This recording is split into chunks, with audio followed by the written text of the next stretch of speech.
our weekly show.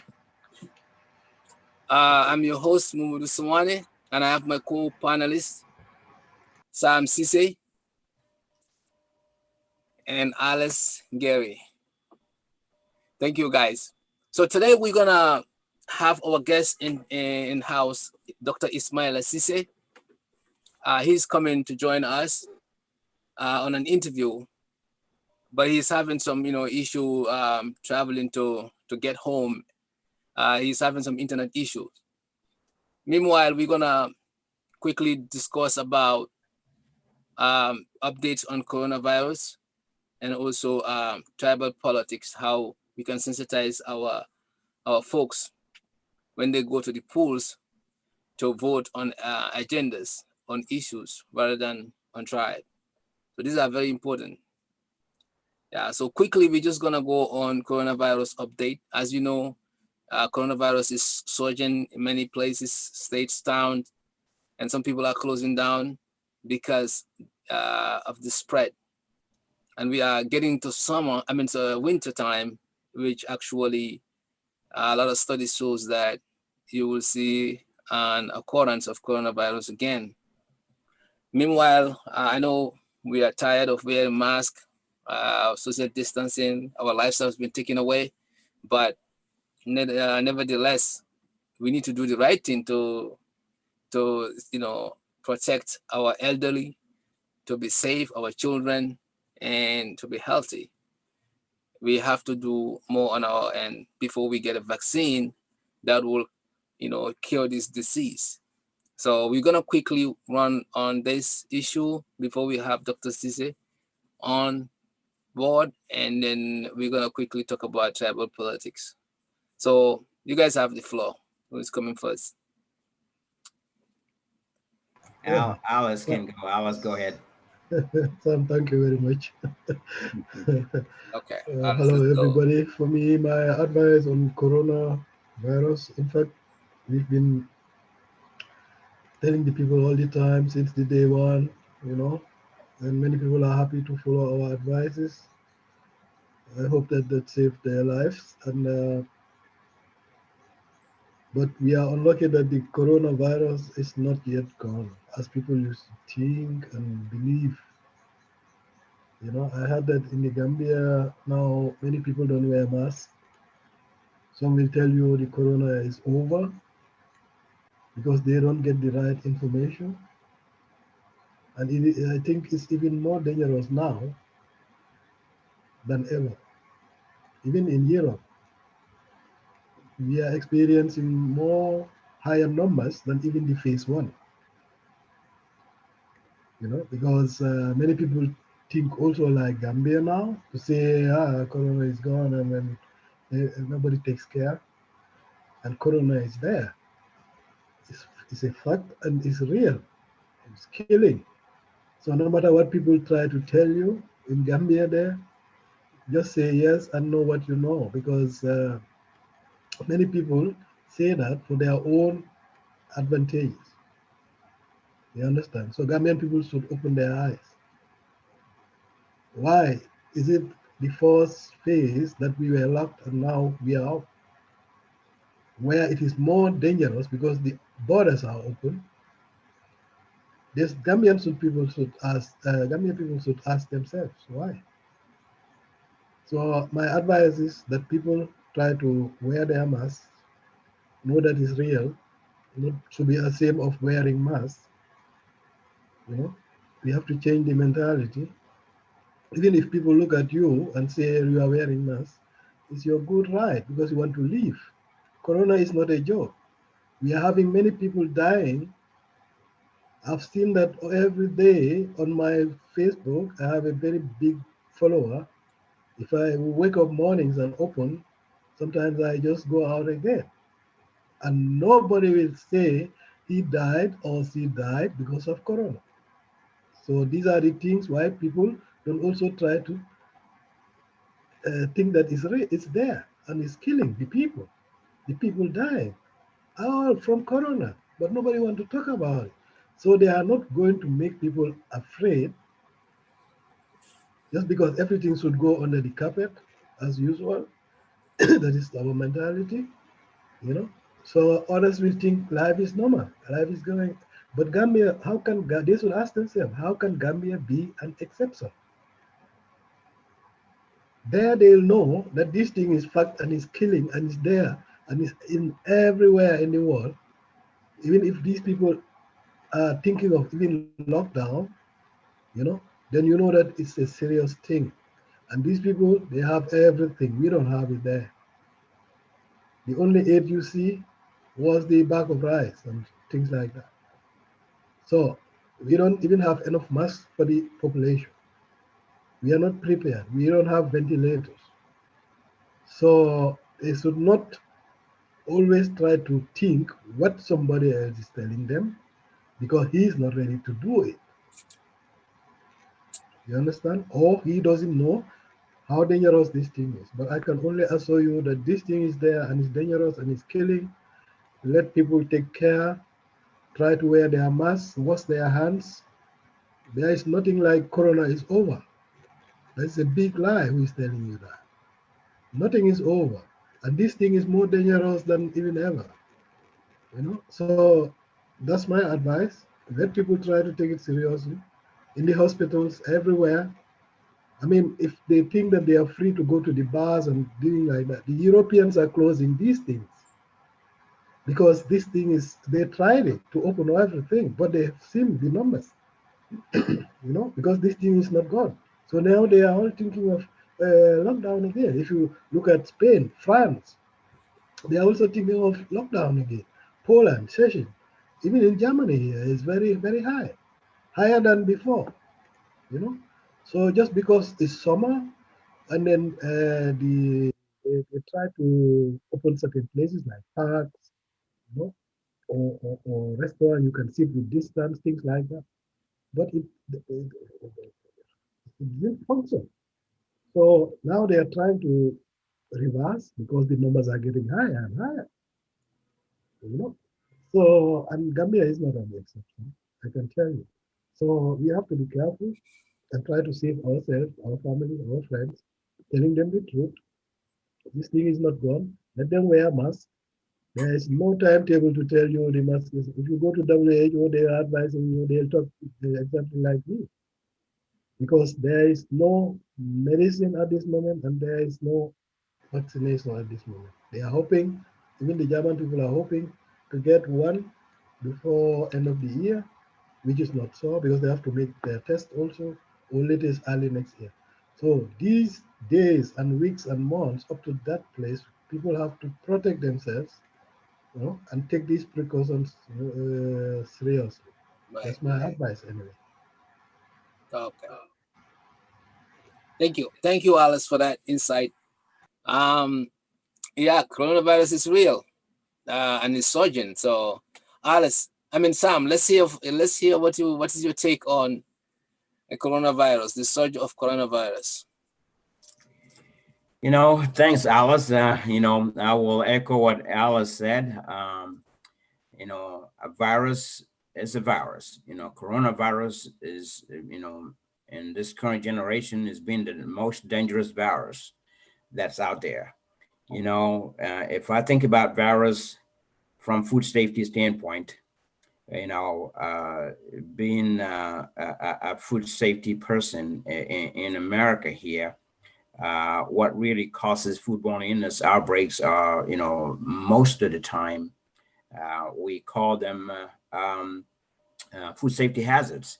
And those hazards are four different kinds, biological hazards, chemical hazards, sorry, three different kinds: biological hazards, chemical hazards, and physical hazards. And the biological hazards are the ones that are broken down into four different kinds, which are bacteria, virus, parasites, and fungi. And among all of these, the two common ones that really causes outbreaks are the bacteria and virus. And virus is the most dangerous one. And so when you see coronavirus, it is very dangerous. It is very dangerous virus. But I know that when there's virus outbreak, one of the things to do is to best way to really eliminate the virus is to really uh, identify where the virus is. That's why in America, when somebody gets sick, and you work with food and you have symptoms of that illness, of either either bacteria or virus infections, symptoms like diarrhea, vomiting, jaundice, things like that, that person will be excluded from work. That person cannot go to work because these things are very contagious. They will transmit, they will transfer from one person to another, but also from food contact surface to another surface, to food, and mainly caused by food handlers. So when you look at coronavirus, is a dangerous and a deadly virus, as we all know. The bad thing is we don't know who has it. So mingling with people out there without any protection can be very dangerous. It can be very dangerous because you can pick it up from anybody when you come close contact with people. And until this has been settled to a point where we can say, okay, it's gone, and we don't know when that's going to be, the best thing is for people to protect themselves. Really protect yourselves and continue to wash hands. I think of it from even before coronavirus. I'm used to, always advise my family, wash your hands, kids. When kids go play outside, they come in, they wash their hands. Everybody wash your hands. So hand washing is very critical because the hands are the ones that really touch food. The hands are the ones that really touch your face. The hands are the ones that really transfer one thing from another to another place. And most of the time, not all the times, but most of the time. So washing hands, sanitizing hands, but also using disinfectants. Disinfectants kill virus immediately, almost instantly, within a minute or so can kill a virus if you have a disinfectant.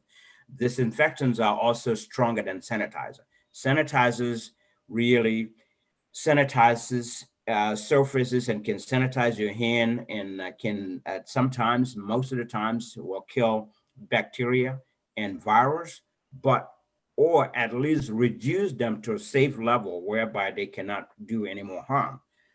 Disinfectants kills them, just kills them, not just reduce them, but kills them. So it's very important for people to know the difference, but also continue to disinfect, sanitize, protect yourself by wearing masks when you're going out. And when the government says that this is out there, government should be leading by example by wearing masks and have everybody wear masks when they go out.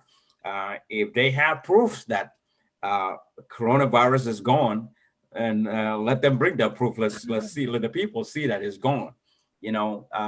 Otherwise, they need to continue to really sensitize people by leading by example, but also getting on radio and television and constantly have the medical field, the medical people are the ones that need to come out on television and sensitize people and let them know what they need to do frequently to continue to fight this. So that's what I'll add to what Alice said. Right. Okay. Very good. Thank That's you, a sir. good insight, Sam and Alice. And I'm just gonna add my 2 cents to it as well. We've been talking about coronavirus for the past 6-7 months. We did a lot of talks on it via this program and also on videos. Now, we can't stress it enough. This virus is very dangerous. It's unpredictable and it's very scary. It's scary to the point that Trump called it a hoax. That's how scary it is because he has no solution for it. And not only Trump, but a lot of governments don't have a solution for it. They will make anything out of it just to pass by. Now, we, the citizens, our seniors, are at a big risk. If you look at Spain and Italy, even in the Gambia, a lot of seniors has been passing away.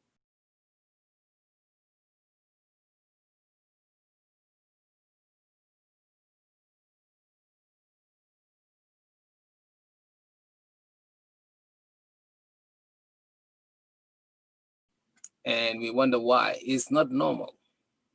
So you cannot tell me that just because you haven't seen coronavirus or it hasn't uh, attacked you, then, or somebody in your family, then it's not real. No, it is real. If you had spoken to any of the medical officials, people in the hospitals, at least in the US here, they would tell you the number of people getting admitted to the hospitals. When they come in, the conditions that they are in, uh, the rush and then the help that they need, and doctors and nurses are scrambling over ventilators. They can't even know who to give a ventilator to, because you have 10 people in the room in the hospital room, and then trying to see who's is worst, which life you're gonna save, because there's no many ventilators, and then everybody is an emergency. So during that process, many people die. If you have ever been in a situation where you cannot breathe, then you will know how dangerous COVID is. That's what it costs to people. Your lungs has been closed, or even if you hold your nose for a few minutes and see how difficult it is to breathe, then that's you will know this condition is. So it's not a joke. Let's try to sensitize each other. Let's try to care for each other, because life have been lost, and these numbers are not lying. Although Trump said that after November 3rd, you probably wouldn't hear COVID, or COVID, he asked COVID not to vote. So some people are downplaying coronavirus, just like Trump, what Trump is doing, because it is a threat to his presidency. And I can understand it might be a threat to many elections coming, because our leaders are not able to control it. So I tell people, if you are a leader, you gotta face challenges, and perhaps this is one of the war that has come into our leaders today, the coronavirus. So we should take an example like places like Rwanda, Rwandan president, about what he did. First, he makes sure that he himself goes out in the field, and Paul makes sure that the food are equally distributed. There is no corruption in giving food to the right people. He makes sure that he even supervised, the delivery of food when he was shutting down his country, and making sure that the tests are conducted, contact tracing. If anybody who catch COVID need to be traced, who are the people that you have been with for the past for the past week or two, so that they can test those people too. That's what contact tracing is. People need to wear masks. I hate masks. Trust me. I don't want to something to block my nose from breathing the beautiful air that Allah created. But and it's kind of weird, right? I mean, like in my lifetime, I never thought that I will cover. I know I will cover every part of my body, but my nose. This is the last thing, and I'm like, am I living in this world or somewhere else? Because we never thought about it. But what we need to understand is that life, anything is possible, good or bad. So now it's possible for us to have a facial cover, and I don't know how long it's gonna take. Nobody knows. Even the scientists they themselves don't know. So this might be something that we have to live with. So now what I'm saying, let's us as citizens take the responsibility and wear a mask. Wash our hands. There's nothing difficult in washing this hand. Make sure when you wash it everywhere. Don't forget this.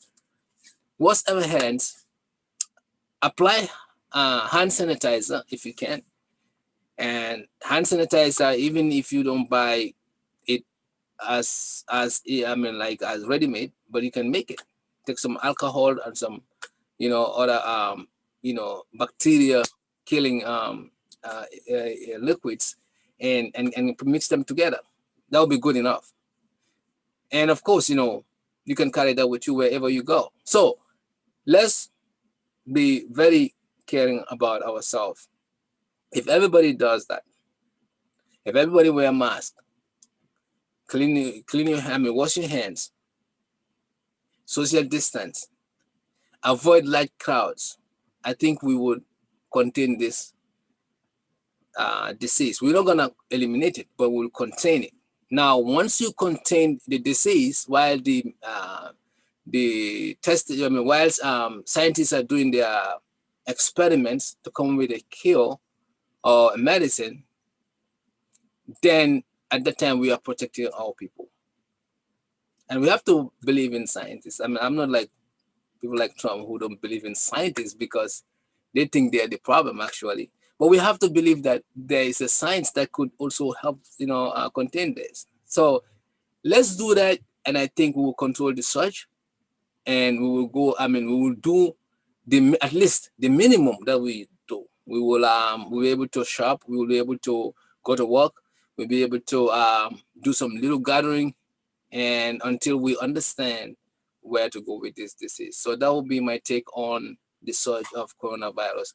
And Gambian people, let's not take it for granted. Let's not say, because we're not seeing body bags on the street. Now, let's remember everywhere we are at, COVID is here and it's an airborne.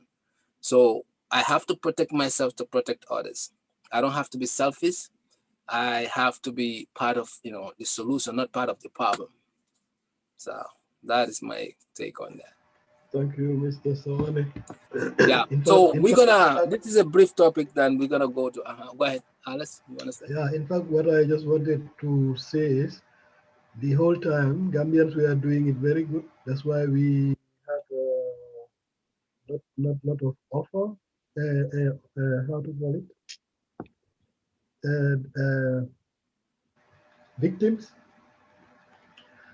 So I would advise that let the people themselves continue with it, not to listen to anybody or anybody who is trying to tell them this is not much harm now or such nonsense.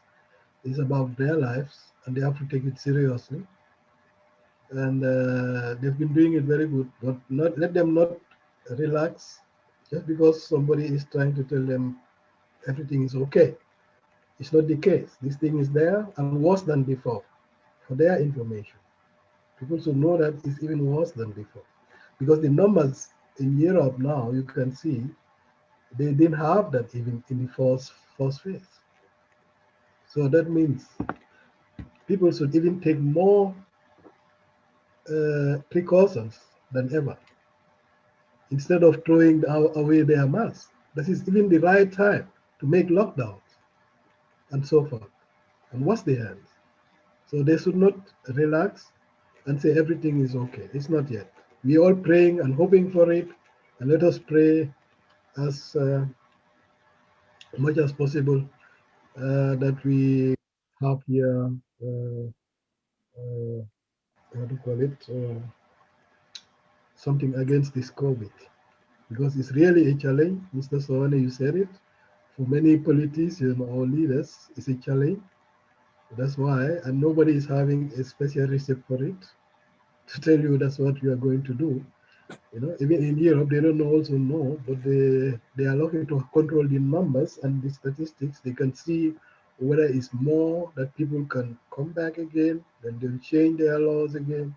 That is just to protect the people. I mean, leaders who are responsible will react like that because you have to save your people. That's the first responsibility. So don't fool them. Let them not risk their lives. Give them the best advices to leave. Even if you die, you, the leader, is your business, but the people should leave.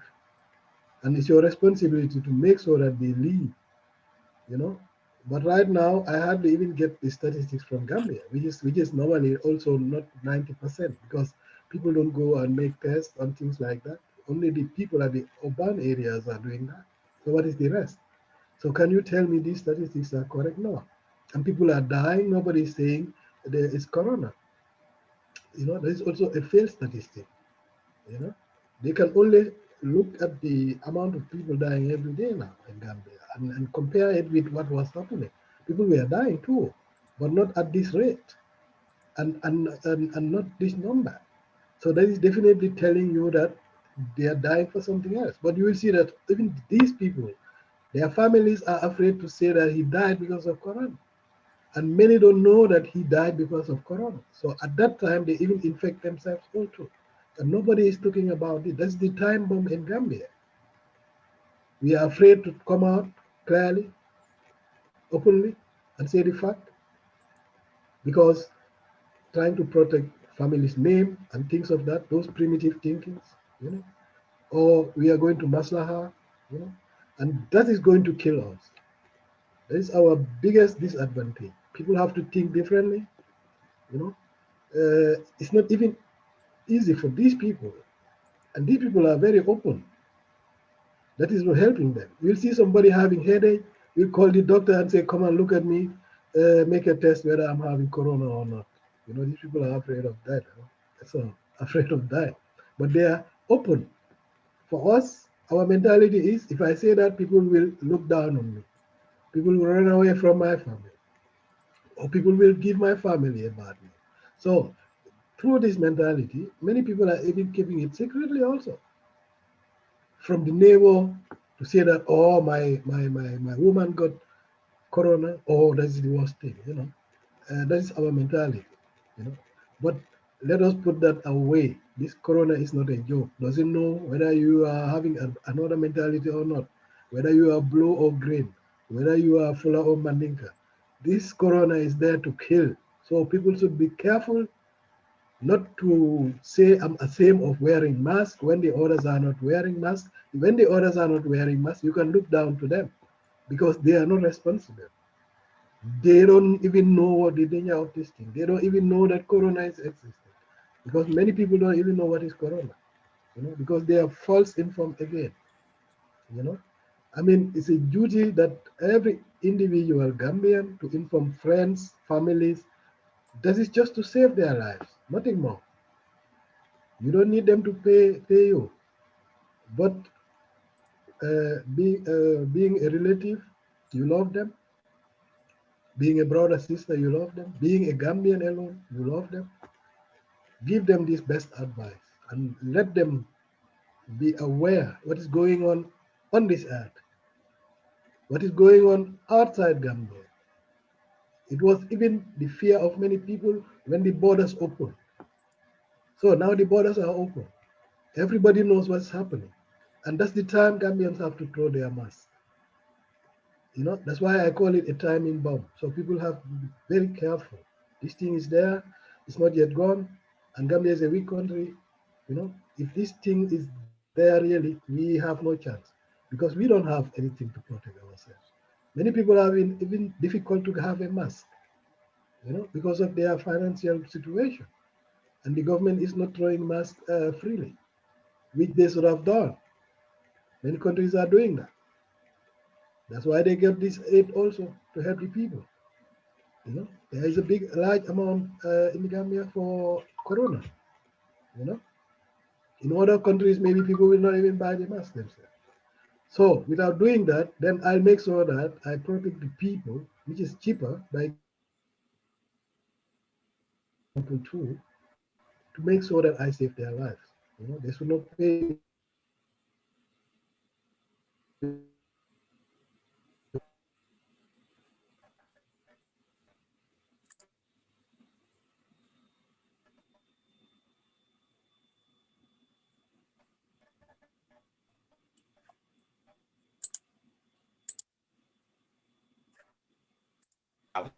lives. Is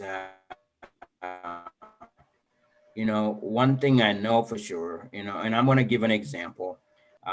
Yes, coronavirus is out there, but coronavirus is not something that is going to be here permanently if we do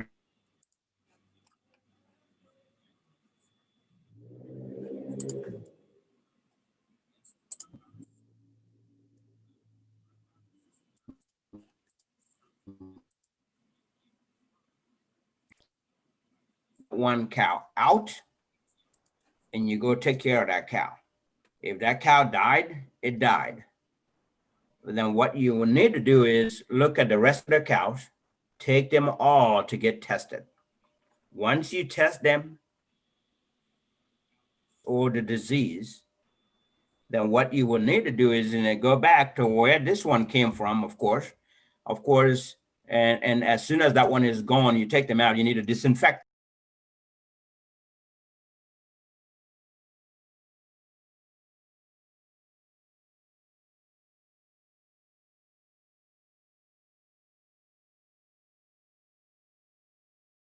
the whole area.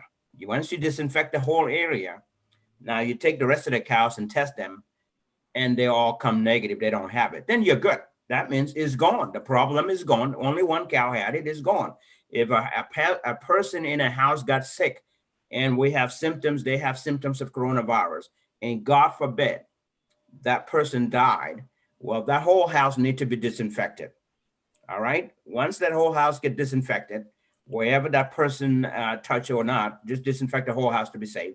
Then everybody in that house need to go test, to be tested to make sure they're negative. Once they're negative, that's it. The virus is gone. It's not in your house anymore. Now, what do you do to make sure you don't bring it home? Is to watch where you go. As long as you stay in your house with your family, nobody is going to have the virus. But if you go out and you don't protect yourself, you may get it somewhere and bring it to the house. That's how it happens. As long as everybody can follow these rules and eliminate it, it should not be spreading out. It should be gone. It should be gone. And it's not going to survive in your room, in your place for months. No, it's going to die at some point. So they can survive on a surface for, some doctors say, up to 4 days. Some can go up to 1 week. But symptoms can be with people, just like all the other viruses and bacteria that I know of from food safety. People, the virus can be gone, but people may still have the symptoms for up to 2 weeks in them.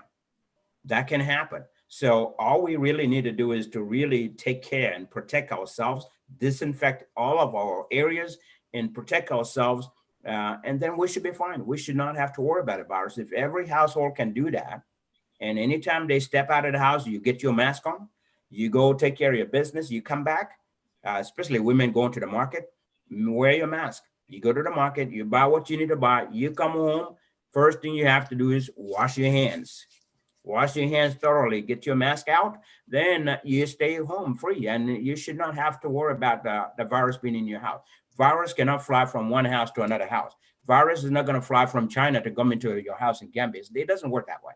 So people need to understand that. Just protect yourself and relax, and you shouldn't worry. If you do the right thing, we should be okay, and this virus will go away, and we won't have to get it in there. But we just have to watch where we go. Who do we deal with? We don't know who has it, so we have to protect ourselves so that we don't take it back home. That's the key. So yeah, thank you, Alice, for all that. Right. All right. So, Thank you, Sam. You Sam, know what I think is also that Sawaneh is back. yeah, I'm here. You Can know you hear what me? I think is, yeah, I think the other problem is that many people cannot imagine, you know, what is a virus. You know, I think it's also a problem that people are not afraid of this thing. You know, because it's good that you explain it also in a simple way, but to know that this thing is also a tiny and small thing that we cannot see with our eyes. You can only Right. see it with microscope, Yep. and it's in the air, Yep. so that they can imagine that something happened. Because you know, many of us, unless we can see it and touch it and taste it, That's how we can believe it. then we can believe it. You Yeah. know, so yeah, and this is something is sometimes difficult to explain. Yep. Because if you tell somebody now what is you advising them about coronavirus, they look left and right, they don't see anything. They say, Sam is telling me nonsense. You understand? Yep. Yeah. So, and that is the danger, you know, because of the level of education. Because if I'm, and most of us are Yeah. not have not been to school to know what is bacteria and what is virus and how do they react, how do they cause diseases, things like that. They cannot imagine. If you just come and tell them where the corona is there, they say, hey, is this man fooling me? Yeah. You know, he should show me where is this corona. Yeah. Yeah. I've never seen him before. So they'll not take care of all these things. That's why they say if you don't know, you're running, to a dangerous situation. Yeah. So Yeah. I think Good this point. knowledge failed sometimes. Yeah. Yeah. And I think the TV stations and all these people should try a way. I mean, we are doing our best here, but it's not always that everybody is having internet in the Gambia or Facebook or WhatsApp, how to call it. Many of them don't even have handy, So I can imagine. So only the people who can have these informations can try and help them on the ground and tell them, hey, you know, be careful of this and that, because I think you did it also very very good to explain it very easy to the people, because this is, I think, the target. That's the people who need help, because I think many of the educated today with the internet and the technology, they hold information, not everybody, but some will hold information outside the Gambia, But Yeah. there are Gambians, they can only hold it from QTV or from the market, Mm-hmm. Mm-hmm. And when there is a false information in the market, it will go around, Yeah. Yeah. and everybody will also believe that information because they Yeah. don't have any alternative to know whether it's true or not. So if somebody says in the market coronavirus is over, there is no doubt that some people, if you ask them, they say, we heard that it's over. You understand? Because it's a false information what went on. So people will start to relax, don't take care. And I can only assure them that it's even the right time to take more care and more responsibility than ever before. Because this thing is there and it's coming again. And with a very powerful speed. We are seeing it here in Europe. So that was what I wanted to say, and may God help us all. Thank you, Alice. Thank you, Sam. So we still have an issue on the side of Dr. Ceesay.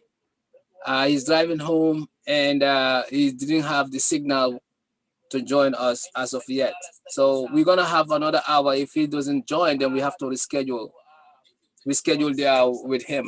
But meanwhile, we're gonna talk about something very important that came up, which is the tribal politics. Um, that is something that we need to sensitize our citizens when it comes to tribal politics. I know we all belongs to a tribe. We all biased when it comes to tribe, but sometimes we have to look at the reality at its face and say it. If we want to base our political support on tribe, I think Gambia is going to get stuck for a long time. It's not a tribe that makes a country better. It is the leadership quality of an individual with vision and mission to get goals accomplished. So whether those goals and missions are, in line with what the society needs, it is left to that leader to decide that. So we have to really talk about tribal politics. We shouldn't put it on the side and think, it will hurt somebody because that person is not the same tribe with you, or it will favor somebody because that person is in the same tribe with you. No. Tribal politics has been putting us apart, separate families, actually break families. I've seen people, they've been divorced because they have tribal politics. They have politics divide them. I've seen people electing people in office in Gambia and elsewhere because they share the same tribe, not because those people can do the job. So we have to be conscious. If we talk about civic education, we have to come and live beyond that. We need to know that we're gonna vote. We need to vote on issues that matters to our community, to our lives. We have to vote on candidates, not because they're gonna give us something, or they represent us as Mandinkas or Fullers or Jolas or Sarakule or Wolof. We need to cut that. Otherwise, we're going to get stuck where we are. We will never elect the right leaders. We're going to elect people who are clueless, people who are empty barrel with no substance. And what happens once that started to establish, all the people with substance shy away. Because that person without substance that's leading is going to hire people without substance. So we have multiple people without substance. And what is the country is going to head? Doomsday. What is going to happen? All the intellects, all the people with vision and missions are being put aside, or those ones who will distance themselves because they are a threat to these leaders without substance.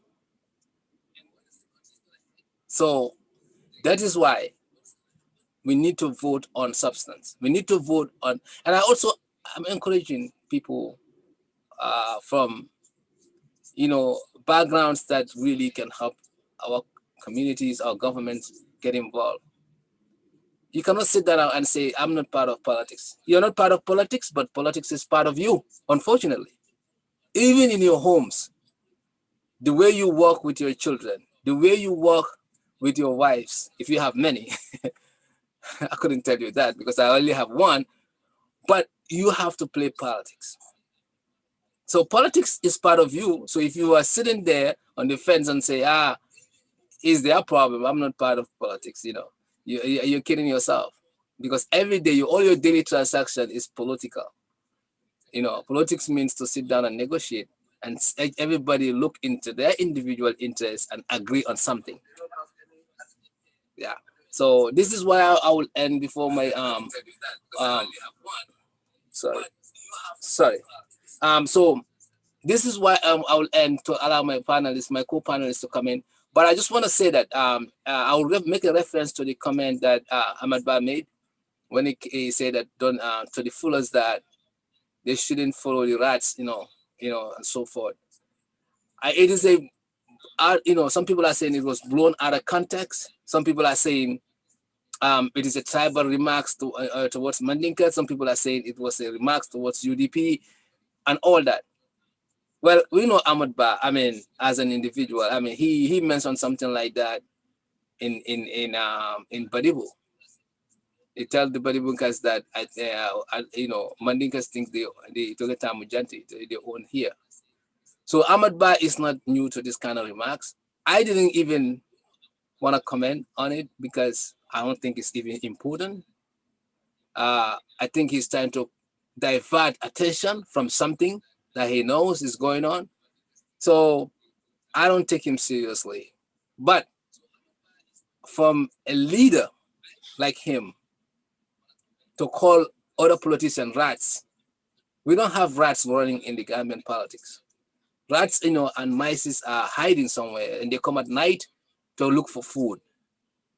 So even if that might be a metaphor, I think it is a very low metaphor.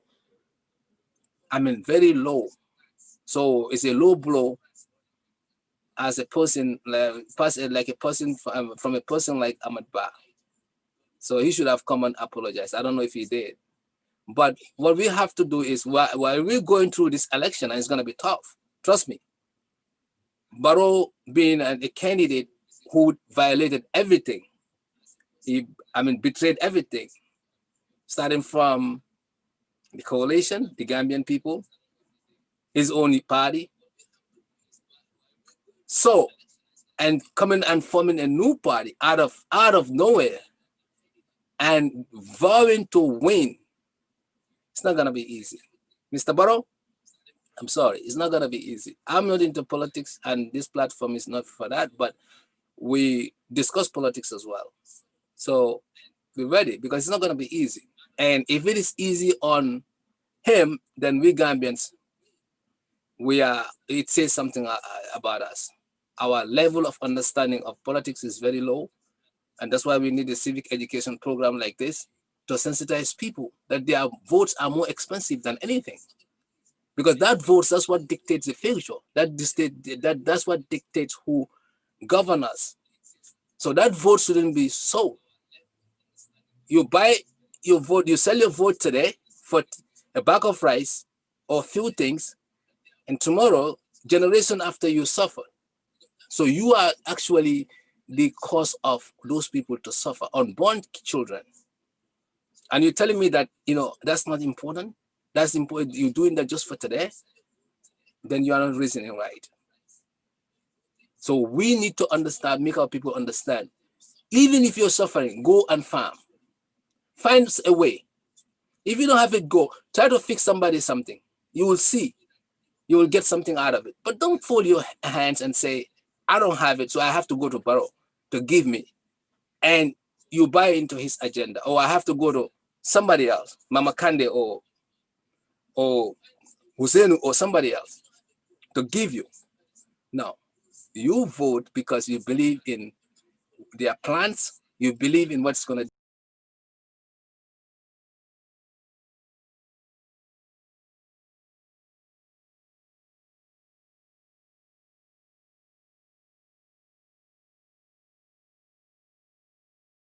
they're going to deliver, they're the right people for the country, for that position, and they're going to serve the interests of the unborn and us here.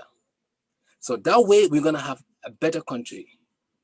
And this is the way forward for Gambia. So tribal politics, I think definitely we should do away. If you are a Fuller, you are capable of running the country, let's vote for you. If you are Manjako, let's vote for you. If you are Wolof, let's vote for you. If you are Mandinka, let's vote for you. If you are Sarakule, any other tribe. But let's vote on content. So I will stop here for my co-panelists. I know Dr. Ceesay is here, so we're gonna allow him to join in. Thank you. But you guys can talk while Dr. Ceesay come in. I mean, I can. Hello. Hello, Mr.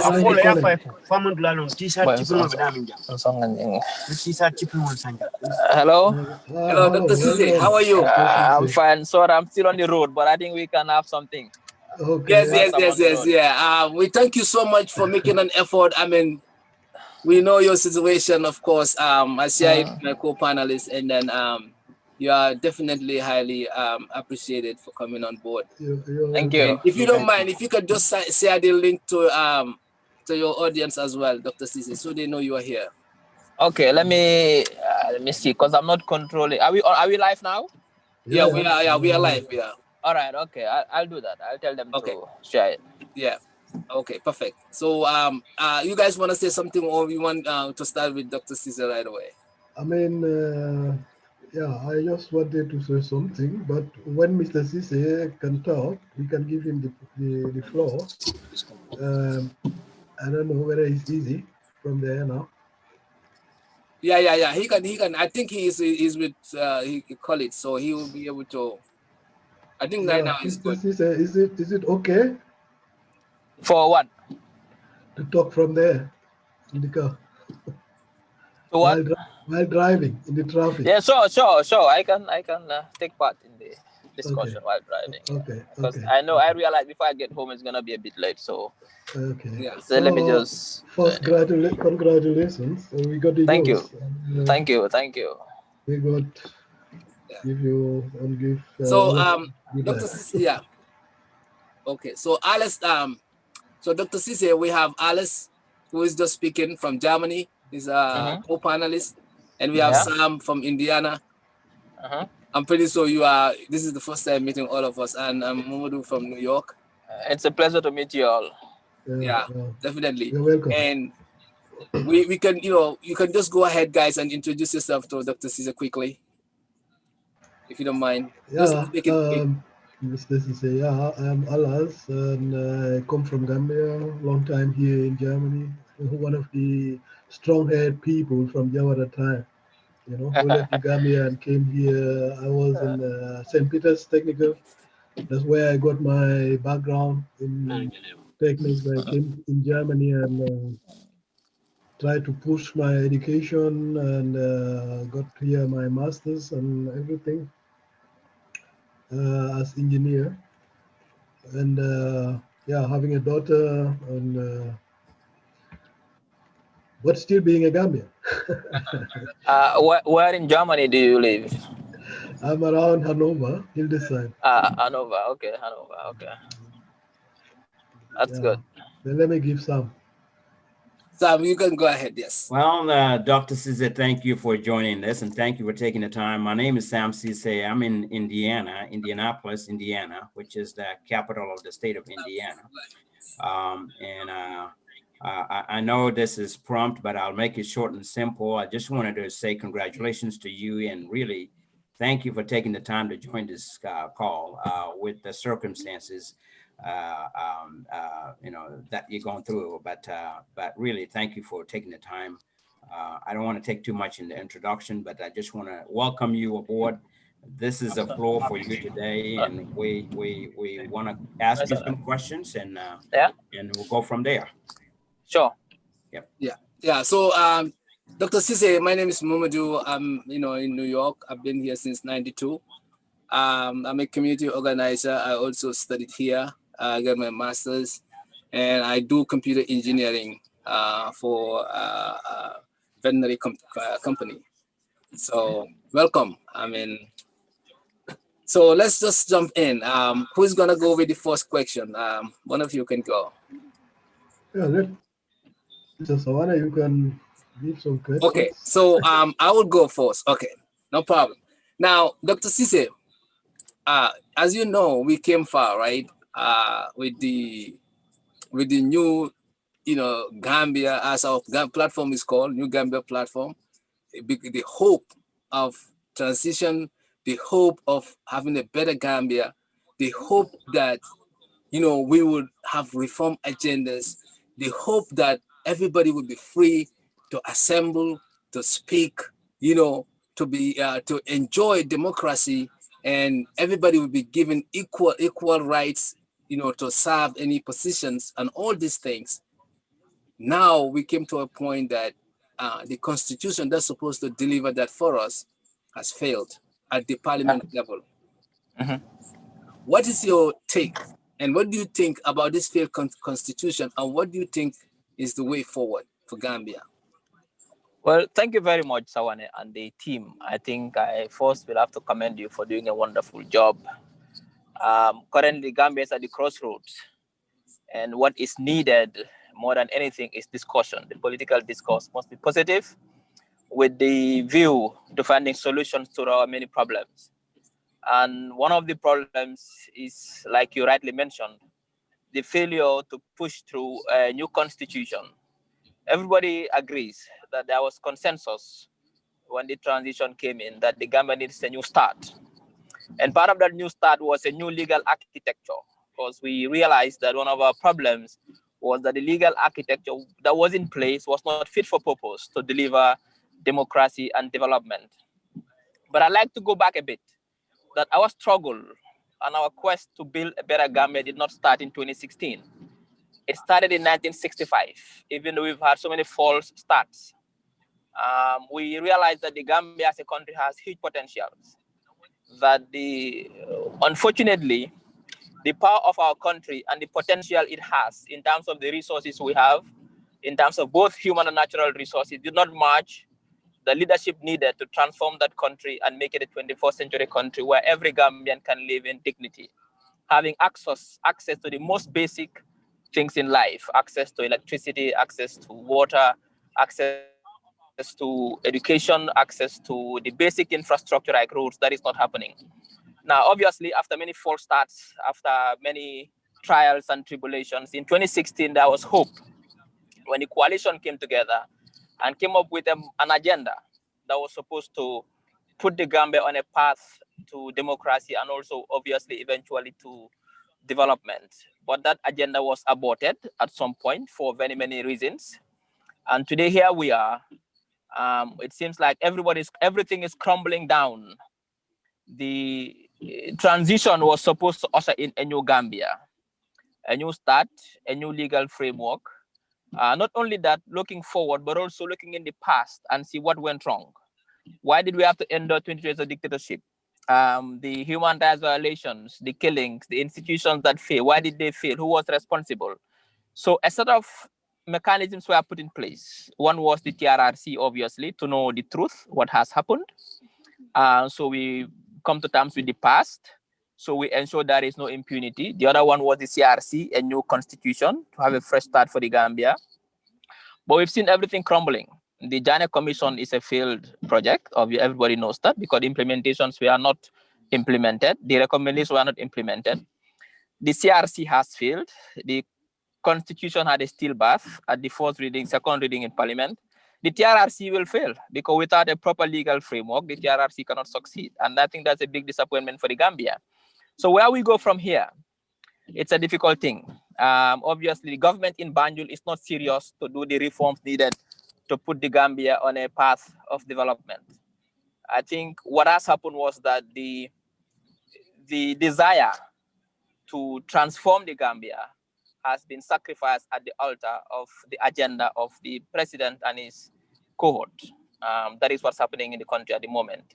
So I think it is time for us to come together as Gambians, for like-minded Gambians, progressive Gambians who want to see Gambia move forward to ensure that 2021, we put a government in place that is serious about reforms, that will embark on the reform needed to put the Gambia on a path to development. And I think that should be the focus now, because obviously we all know that this government is not serious to embark on the reforms, because the reforms collide with their political interest, which is to entrench themselves. So the agenda has been aborted. And I think 2021 now is when all of us, people like me, you, and everybody who has the Gambia at heart, who understand the stakes that are at play, to ensure that we put a government in place in 2021 that will come up with the reforms needed to move the country forward. Thank you. And then since you have answered the second question that I'm gonna ask, which is the coalition, I mean, like, why do you think the coalition crumbled and so forth? But if you can say something about that, and I will give the other guys the chance. But what do you think? In order to, you have too many parties in the Gambia, many parties, and CA. My colleagues will ask you about the agenda for CA, your party.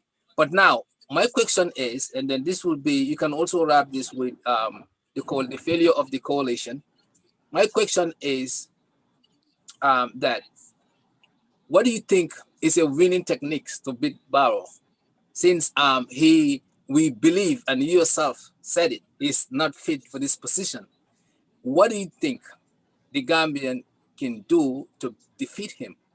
Because we cannot afford, and we have all seen it, he failed in almost everything. We cannot afford to have 5 more years. And now that you have all these scattered small parties, and we probably will go with the 1997 constitution, which is a simple majority, will take the presidency. And you guys are not seeing, all the parties are on their own, 27 party or 18 parties? I don't even follow. What is the plan, Mr. Dr. Ceesay, to make sure that we get what we voted for 2016? Because having to vote for Barrow again is the same system, Jammeh system, replica again, and Gambia probably would be more chaotic. Well, I think you've said it, that everybody knows that the man is not up for the job. And for me, I think it's to expose and let the Gambian people understand that electing Barrow in 2021 will do more damage to Gambia and to Gambia's future than electing anyone else. The level of corruption in that country is high, and that should be exposed. The way they are selling the country away to foreigners should be exposed. They've sold everything. Our land, our marine resources, our natural resources have been sold. There is so much incompetence in that government. There is so much selfishness with that government. I was seeing, last week I saw Barrow NPP parading almost 15 brand new pickups, vehicles branded with NPP, while the people in Kiang don't even have access to water. Each pickup costs $30,000, $1.5 million. Now, they have the money to buy those buses and those pickups, but not the money to invest in people so they can live a dignified life. So I think our approach, like I said, 2021 is about development. 1965, we voted for independence. 2016, we voted for democracy. But democracy and development will be meaningless if we cannot bring development in 2021. That I think now is a time when people have to really engage into politics. And I think that should be one of our approach to ensure that the people, especially young people, people in the diaspora, play a more active role into the political process, either through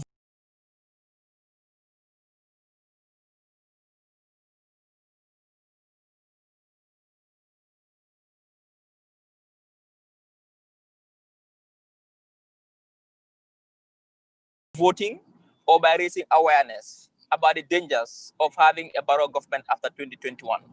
So I think that is the approach. Like you rightly said, there are many parties coming into play. There are many political actors. That is as a consequence of the opening up of the political space. Now, different parties are formed from very many different reasons. And I think when the time comes, maybe those parties will sit and see what is best for the country. But for now, I think every party is pursuing their own agenda, selling their own agenda to the Gambian people. And I think the Gambian people will decide which party has the best agenda for them. So it's going to be a difficult thing. Incumbents are difficult to beat in African politics, but it's not impossible. We've seen in Guinea-Bissau, the incumbent lost elections last year. We've seen in Malawi. We've seen in Senegal, Ablaye lost in 2012. So it is not impossible for the opposition to beat incumbents, especially new parties. So we are hopeful that for us at the Citizens Alliance, our focus is to get to the grassroots, talk to the people, explain to them the reason why they are suffering, the reason why they cannot have access to quality healthcare, the reason why their children are not going to good schools, the reason why there are no good roads to connect their communities to the big cities, the reason why their young people are unemployed, the reason why so many failures are happening, the reason why our women are dying while giving birth at the hospitals. They need to understand those, the reasons why they are poor, they are living in abject poverty, the reason why they are marginalized. And I think for us, the focus is that tell the people the reason why they should vote for the Citizens Alliance and the reasons why they should not vote for Barrow, because why he cannot be trusted. He's broken every promise he made to the Gambian people. He promised the Gambian people 3 years he would serve a transition to put the country on a path. He failed that. He promised Gambian people to solve the energy crisis within 6 months. He failed that. He promised the Gambian people that, especially Brikama, that he would bring Wi-Fi and street light within 6 months. He failed. So every promise he made to the Gambian people, he has failed. So why should we trust a leader who doesn't fulfill his promises? And I think it's time for us, all of us, to expose this and highlight this, that the man is not, and his team are not just fit for purpose. One of the first promises he made, I remember when the first press conference of the coalition, they asked him a simple question. It was a journalist, Civic, who said, would you bring former German ministers into your cabinet? He said no, that the coalition has enough manpower. But now what we've seen is that 4 of the most important portfolios are manned by former German ministers: Interior, Foreign Affairs, Finance, and Defense. So for me, they've betrayed, the man has betrayed every spirit and letter of the transition, every promise he made to the Gambian people. So I see no reason why the Gambian people should vote for him, but also we, the opposition, should not be complacent and think that because of that, Gambians will not vote for him. We have to be proactive. We have to come up with an agenda that we think we can sell to the Gambian people. Okay. All right. So thank you for that. And I'll allow my co-panelists to ask follow-up. Well, Dr. Ceesay, thank you for that. We really appreciate that explanation and the overview of what you said about that. So thank you for that. This gets us to the next question. And the question for me right now is, I know Gambia is a very small country full of problems, a lot of problems in the Gambia. And as a result, I'm seeing, or we are seeing different political platforms coming up, different political parties coming up. And every party has a reason why they came. Every party has a reason why they formed a party. My question to you will be 2-part. One is, what was the reason that motivated you guys to form your party? And the second part is, knowing that Gambia is full of problems, there's so many things in Gambia that are wrong and that continue to be wrong. What is your party's agenda to shelter Gambian people? Well, first question, why we formed the Citizens Alliance? We obviously came to a point where we all got frustrated with what's happening in that country. After 2016, there were high hopes when the coalition came. We thought now it's time to put the Gambia on the agenda for development, obviously, and democracy. And we saw how the whole transition was hijacked and aborted and betrayed. And then we thought that, look, before we are on the peripheries criticizing and critiquing, and we think that we have the solutions to the complex and perennial problems of the country, why can't we also join politics? Because for me, politics is about nation building. Politics is about having an agenda and having the solution to most of the problems. It's not about getting yourself enriched or getting fame and privilege. And then we realized that, look, we understand the problems. We have diagnosed the problems of our country. That's what we've been doing for a very long time. We have solutions to most of the problems. It is better for us to join politics. But a decision has to be made that would you join an existing party or would you form your own party? And we looked at all the parties and we realized that in terms of principle, in terms of values, in terms of vision, in terms of thinking, we could not parties because, like I said earlier on, most of them revolve around an individual, and we don't want a party that revolves rules and values and systems and processes. Thought that it's better for us to create our own party that will not revolve around an individual, that will have practice safeties, that will limit that to solve the problems of today, but also anticipate future problems and find solutions to them. Like I've always argued that Gambia is projected there will be 5 million people in 2050. To build a country for 5 million people starts today. You don't wait until 2045. You start planning that now. How many roads would you need? How many cars would be on the road? How many schools would you need? How many nursery schools would you need? How many universities would you need? How many of these 5 million will be young people? How many vocational training institutes would you need? How many jobs would you need to provide for these young people? That job starts now. And we have not seen political parties talking and thinking like that. We've seen that the politics so far, especially among political parties, is not based on solutions, but on personalities. And we wanted to depart from that. We understood that political parties in the Gambia now are based on a more young population, connected, youthful population. Political parties must adapt to democratic mode, otherwise they'll be wiped out of relevance. So therefore, we created the Citizens Alliance to come up with an agenda that not only focuses on solving today's problems, but also anticipating problems of the future and start finding solutions for them now. We want to build a country not only for today, but also for the future. Because I don't want my children to want to cross the Atlantic Ocean to go to Europe. I don't want my next generation to do that. Now, why we are facing all these problems today in the Gambia, why we don't have electricity, why we don't have water, why the education system is so poor, why healthcare is non-existent, why there are no good roads, it's because it's not Adama Barrow's problem. We have to face that fact. What Adama Barrow did not do as a president is to find solutions to this problem, concrete, realistic solutions. That is why he failed. But he did not create this problem. These problems are created by the previous generation because they failed to sit down in 1990 to plan and build a country for 2020 or 2020 and beyond. That is why today we are having housing problems in the Gambia. That is why today crime rates have gone up in the Gambia. That is why today there are not enough roads. There is traffic jams everywhere. That is why today our young people are massively unemployed and frustrated and disenchanted with the system. That is why today our education system is so poor. That is why today there is no proper healthcare service in the Gambia. That is why today nothing works in the Gambia because our previous generation, our previous leaders failed to sit and build and plan a country for 2020 and beyond. And I think we cannot afford to fail the next generation. That is why we created the Citizens Alliance to start thinking along those lines now. We want every Gambian who is born in the Gambia, 2035 and beyond, to live in dignity in that country, to make it in that country. We've also seen how our wealth is unequitably distributed, how the rich are getting richer, a few are getting all the privileges, and the rest of the country live in poverty. Why should my child, Dr. Ceesay's child, go to Civic or Marina private school, while Bora's child in Fonyi or Nyomi or Nyamina should go to a bad public school and they're all born in the Gambia?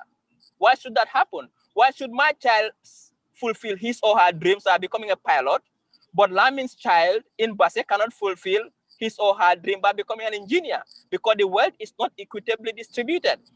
The bottom line is, gentlemen, we want to build a country that is not dependent on foreign aid and grants. We understand that Gambia is a very rich country. We want to harness our resources by looking inwards, through local thinking, indigenous knowledge, harness our resources and redistribute these resources fairly and equitably on the principles of solidarity. Not by giving people money, no, but by investing our resources on our people.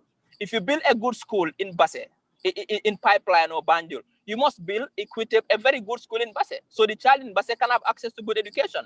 If you build a vocational institute, a university in Brikama, you must build one in Nyomi, so that the people of Nyomi can have access, their children can have access to university education. If the people of Banjul can have access to clean water, why can the people of Kiang have access to electricity and clean water? That is the thinking here. So we want to look inwards, harness our resources, and redistribute our wealth equitably. We want to reduce the gap between rich and the poor, because we think any country where the gap is so huge as it is not a secure country. And we don't want that. The demographic dynamics are huge. The environmental disaster that is awaiting us is huge. We are cutting down all our trees. We are not growing new trees. We are overfishing our marine resources. We are depleting our resources. We are selling all our land. Right. Even land that is supposed to be reserve land. The idea of reserve land is to use land sustainably and save some for the next generation. We are not even doing that. We are selling all our land. We are over depleting our resources. And for us, the concern is the next generation. The welfare of the next generation is one of our key concerns. And I think that makes the Resistance Alliance government different from the rest. Thank you. Thank you. Awesome. Thank you very much, Mr. Thank you Ceesay. for that explanation. Thank you very much. You really went into details with it and actually answered my next question. So, but I'll wait and give Alice time to ask questions. So really appreciate your time and all your contribution to this. Definitely. Good job. Thank you. Yeah, Mr. Ceesay. I know that you know all problems Gambians are having.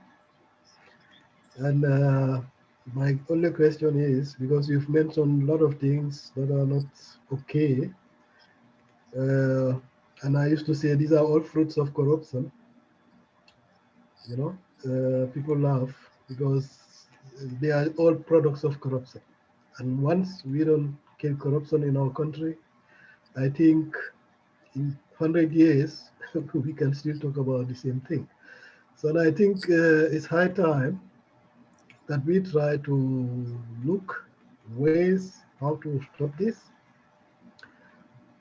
Some people used to say it's as dangerous as Corona. So that means Gambia is having two diseases now. People know. So my question is, what's your plan to fight corruption in the Gambia when you are a president, for example? Now, the whole issue of corruption obviously is not a Gambian thing. It's a global phenomenon. But for Gambia, a small country like Gambia, corruption does more damage to Gambia than any other country. The reason why we are facing most of these problems, like you rightly said, is because of corruption. The reason why we cannot even provide the most basic services to our people, from healthcare to education to infrastructure to energy, is because of corruption, point blank. And since independence, I have not seen any blueprint from any government, from PPP to APRC.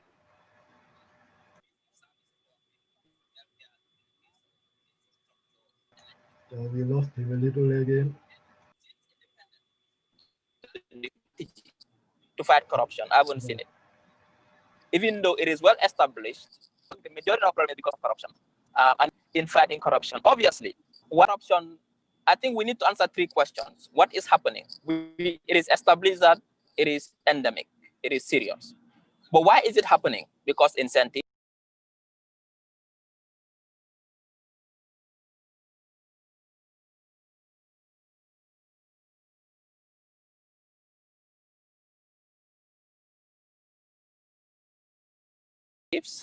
obviously. Why? Because there are incentives for corruption in that country. People get away by getting corrupt. Government officials are celebrated for building mansions, even though they are public officials. Gambia is the only country where you see Social Security employing you, or for example, any other company, any other government institution. You are richer than the institution that pays you. And people celebrate it. So obviously, corruption is complex, multifaceted. Therefore, we need a complex and multifaceted approach. It is the PIE model, or the IEP model, or the EIP model, however you want to take it. First is education. We need to educate our people about corruption. Many people in the public service engage in corrupt practices that they think is normal operation procedure. They think it's normal. They don't know even that gift giving in public service is corruption. So we need to go back and do education continuous, not only at the school level. Let people understand the consequence of corruption, but also, whilst even in government, within the civil service, there has to be periodic training.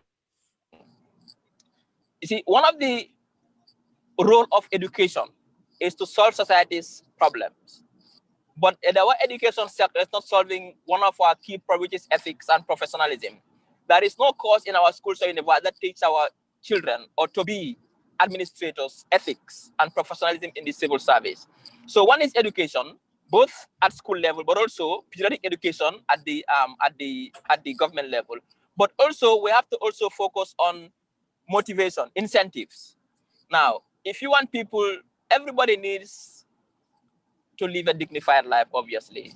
If you employ people in the civil service and pay them less than the value of their labor, let's say a government official needs $10,000 to survive with his family or her family, and you pay him $3,000, that's a deficit of $7,000 that he needs to find somewhere to survive.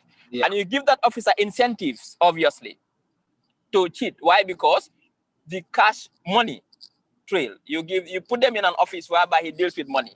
So the incentives are there for him. He'll still, obviously, that's human nature, even though we are not supporting it. So we need to ensure that we give incentives to our workers. We pay civil servants, a living wage. But also the final part now is punitive action. Come up with stringent laws, putting up a serious anti-corruption institution that ensures that anybody found being corrupt, you go in for a very long time. So human beings, they are very rational. If we make sure that you are paid a good salary, you are given good, you are motivated, the incentives are there. But if you are found, engaging in corruption, that the consequences are dire. I don't think you'll engage in corruption. But also coming up with the institutional reforms as well, making sure that the government is more transparent, making use of technology as well, because we live in the digital era. Most payments should not be done physically. I see no reason why I should go to JRA with a bag of money to pay to release my container from the port. I can easily go to the government, to the bank and pay to the government account, get my receipt, and then do everything online. So obviously, governments, you see, the new public service delivery, we need to modernize it. I think that also reduces the incentives for corruption. So basically, to answer your question, is to give incentives to people who work within the civil service so they are not corrupt, but also reducing the incentives of corruption by making sure that people don't have access to cash. And then most of the corruption happens at the grand level, at the grand scale, at the government level. We need a government that is serious. We need to get a strategy to fight corruption. We need to put the right institutions in place. For example, the Anti-Corruption Commission should be put in place now. We don't have one in the Gambia. One of the only that doesn't have it. That is why if you look at the corruption index, we are up there. So we need to be serious about corruption. We need to educate people more. We need to give incentives. We need to motivate our workers. But also we need to make sure that we take punitive action against people who are found. Impunity is dangerous. It is what causes corruption. And we've seen in the Gambia here today that government officials drive expensive cars, build big houses, yet nobody holds them accountable and asks them, where do you get the money from? I think that needs to stop. Very good. Mr. Ceesay, Thank you. I just wanted to add from your last sentence there, it's very sad that many people never see it even because it's like our daily life. You understand? So when I see Somebody just started a job today, building a villa and driving cars. For me, it's going to be normal because many people are doing it.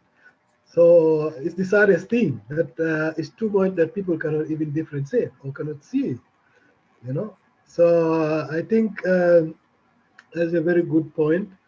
And my next question is going to be, what is your suggestion now? Um, when I say what is your suggestion about how to make Gambia a better place, because I think every party is trying to promise that right now to 2021. It's normal. Everybody wants to say, I'm going to do it better. And we believe it, but most of the case is that we see it always after. Everybody want to sit there, but nobody want to work, you know. So, but we need, as you said, educated people, which is very nice. I wish that you were maybe the left hand of Barrow, and then another educated person from the party is also the right hand. I think Gambia will move. But these are the problems we have, not only in Gambia, but the whole of Africa. And the people voting most of the time are the people, I mean, the say 80% voting, they are the people who make somebody a president, and they are the people who are non-educated people. So all what you are saying, I mean, all what you are saying is very reasonable, but when we ask ourselves, how many people understand what you are saying in the Gambia now, there we have the problem. Because the 80% who are going to vote you don't understand what you are speaking or where you are talking about. So we come back to our curriculum. You know, we always used to say on this platform that the Gambia needs a reform about our curriculum because even the way everything is going, you will see that many Gambians can only read and write and speak good English and nothing more. So, and everybody is hoping from there go and work for Barrow, you know, because there is no other alternative. That is our way of learning. And we've been saying every time on this platform that they need to reform that so that when people come out, they can still do something for themselves. Because Sure. I'm taking me myself as an example. I just came from St. Peter's. I mean, I worked for Jawara. I was teaching in Sukuta for 3 years. Then I just went. I came here and I could make sure that I still follow.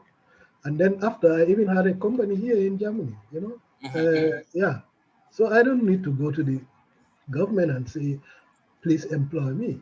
So because I try to understand this point that I can do something different from just speaking English, you know, and we are in a developing nation.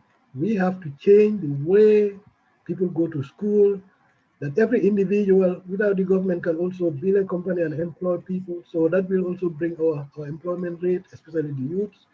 I myself, I went to Gambia, wanted to start something there, especially for the youths. You know, I got a lot of problems that I even came back after 2 weeks of leave. I was just going in and out. I had to come back here, and then, you know, they're still dealing with it. I don't want to name names, but I mean, that is a chance they stop for the youths, you know, which was going to be very great because we're doing it not only it's international, and many African countries are benefiting from it. You see, Kenya, Sure. the business is very big there. You never see them back anywhere, Sure. and the same chance I brought to Gambia. Sure. But it's nobody's interest. So these are the problems. And then they cannot do any other thing because in the school you go and study literature, English language, and so on. And then nobody teaches you how you are going to be yourself, self-employed, or ways of, you know, without the government. Because the only hope people have is going to school and then after work for the government. So Sure. I think when we have a reform there, that will help everybody in the future. And again, when we talk about the corruption, I just want to come to that again. When people have $7,000 salary, all good. Even Barrow thought that increasing the salaries will help. So today, when we're talking, it's just like he didn't do anything, and that was a whole lot of money to increase all these salaries. What we don't have, Sure. Gambia is having problem of money, which we never take care of, because once it's there, it's all gone again, and we have to go and beg again. It's sad, but it's Sure. like, So the thing is, why the 7,000 is not enough. One is very difficult to say. Our standard of living, because Gambians are clever. Gambians are very good in the head. They know what is good and what is not good. Sometimes they can have even a better life than the Europeans because Sure. we are, but we don't have the money to afford it. Where I used to say, then we have to just come down because we cannot live better than the Europeans, and they themselves they have to. And for us, it's real that people are poor. So that is Sure. This is the foundation of corruption, number one. So that the salaries are not enough. I always used to say, we have a big inflation in our economy in Gambia. Yeah. Yeah. Everything is expensive. Why? They used to say, killing the snake, cut the head. It's better, not the tail. Sure. So still living. So I mean, we have to go off the ground. Where is this problem coming, and how can we do about it? The inflation in the Gambia is only that Gambians never export anything. We don't do anything anymore, just because there are some business people who want to make the Gambians very, very lazy, that everything they have to go to his shop and buy it. You understand? That's the system. And these people are most of the time in Africa, big friends of the president.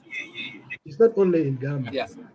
because of their own interest. So, and that the fact that we import a lot in the Gambia because of this foreign exchange, the dollar is going every day down.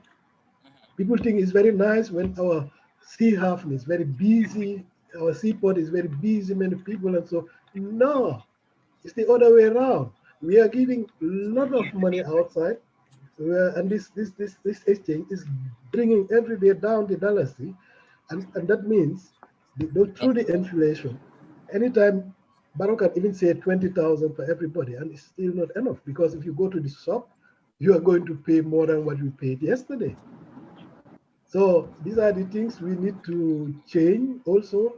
I mean, from my side, it's a good suggestion. But the next thing is what do you suggest to make Gambia a better place from all this struggle? Okay. Thank you, Alice, for that. I think you've touched on so many. Yeah, go on. Go ahead. Yeah, Dr. Ceesay, go ahead. I think it's touched on so many critical issues. One of them is the education sector, which obviously I've argued many times that our education sector is a colonial web. Obviously, the colonialists had an agenda, and every nation, in every epoch, you design your education sector to suit your agenda, to build you the kind of society you want, and also to solve your problems. Now, since colonialism ended, we have not had a meaningful and comprehensive reform of our education sector. That is why today it is not fit for purpose. We cannot even solve our basic problems, and that is a big indictment. If your education sector cannot solve your potholes, if you cannot produce the engineers that can solve our potholes, you have to rely on Indians to build our roads and our bridges and our potholes, then something is wrong with the education sector. So the education needs a massive reform, obviously, by looking at what are our needs and what the market needs are. Yes, we build a university, but the curriculum is not fit for purpose. We are selling products, educational, that are not fit for purpose. You produce 500 economists every year, while the country is only 50 economists. So you have a surplus of 150 economists who will be either underemployed or unemployed. So we have to go and revisit, bring in experts to look at the whole entire education sector, and come up with a new education strategy that will be geared towards solving today's problems and also help us build the kind of society we want in the future. So that is key. So for the Citizens Alliance, I think, and we've already said that it's going to be we We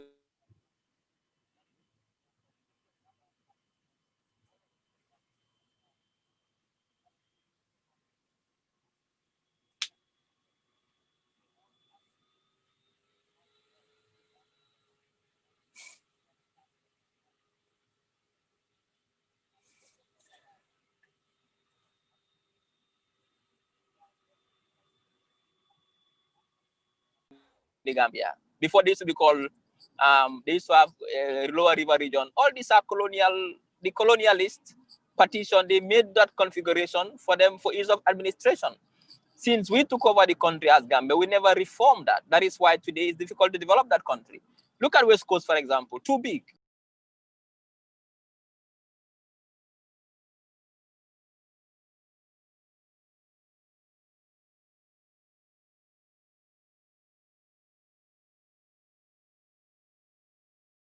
From Carton to Kalaji, Brikama Area Council cannot even develop Brikama itself, let alone having jurisdiction over Carton to Kalaji. We need to reform the local governance structure totally. So a lot of reform need to be done in that country, obviously. And I think that will help us, because since we took over from the colonialists, we did not change a lot of things. We let things stay the same. And the colonial agenda and our development agenda are not the same. So our development agenda, we need to do the reforms to be in line with our development agenda. That is, the local governance structure need to be reformed. We need to reform the education sector and so many other issues. I think those are some of the key critical things that you touched on, if I remember right. Yeah. Okay. Yeah. Thank you. Thank you very for much. that, Alice, and thank you, Dr. Ceesay. I have a question, but Sam, if you want to ask, you can go ahead. Can you hear me, Sam? Yes, yeah, but go ahead. I said, just go ahead. Yep. Okay, perfect. Dr. Ceesay. Yes. Like Barrow said, you call yourself professor. You call yourself. Where is he? Where is he? Where are you? I still love that that reaction of President Barrow and Dr. Ceesay. So that brings me to this point. CA. I've been following you guys, and a lot of people here in the diaspora. You guys are very youthful, very well spoken, very, kind of like we hope, right? We can put it like that. You are one of the few parties that are there that gives hopes to young people like myself, youths like myself, and other folks. Now, the question I'm asking is that, but some people might look at you guys and see you guys are very professor kind of person, professional, or very academical. You might not sync well with ordinary folks in the village. They might not maybe identify with you guys because you guys are sophisticated educationally, the way you speak, and so forth. So, and I spoke to Khalifa the same way. And when I met him last year in the Gambia, I said, why is it that your messaging is not syncing with the ordinary Gambians? Why is it that DOI has been around for years and still you guys have every vision?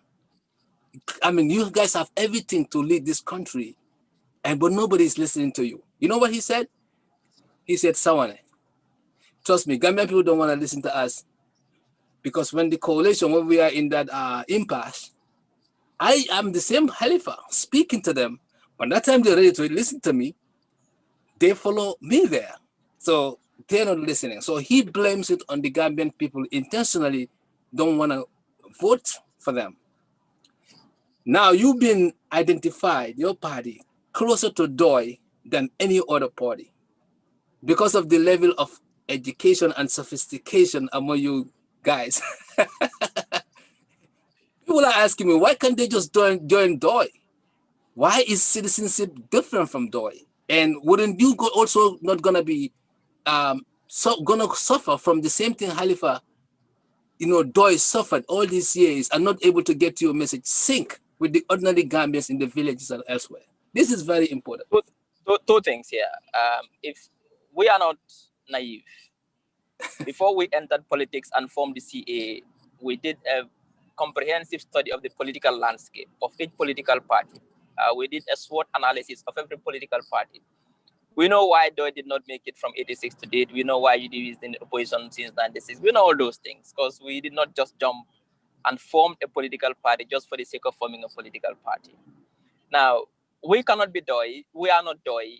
And I find it surprising when people try to compare us to DOI. These are two different political parties with very two different agendas and very two different internal democratic mechanisms. Now, we are more pragmatic. You see, the way you find us sophisticated when we speak, that is, when you meet us in the village, you'll be surprised to see how we can also adapt. I'm from a village. I was born and raised in Brikama. I spent most of my childhood in villages. And most of the people who are in CA, in fact, 80% of CA is from rural Gambia. So obviously, we understand those things. And we understand that as a political party, you can be more progressive than the society you want to represent.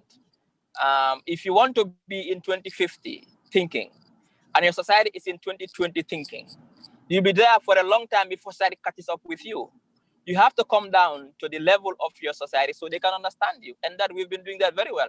The way people find our communication apt at the level of social media or at any level, when we go to the villages, we communicate and they understand us. If you find me in the village and my colleagues in the village talking to people, we get along because we are born in that setting. I was born in a village setting. The people I work with are born in a village setting. So for us, we are not going to have those kind of problems. We just want to get things right. And for us, the most important thing is for people to listen to our agenda. That is the most important, what we have to sell.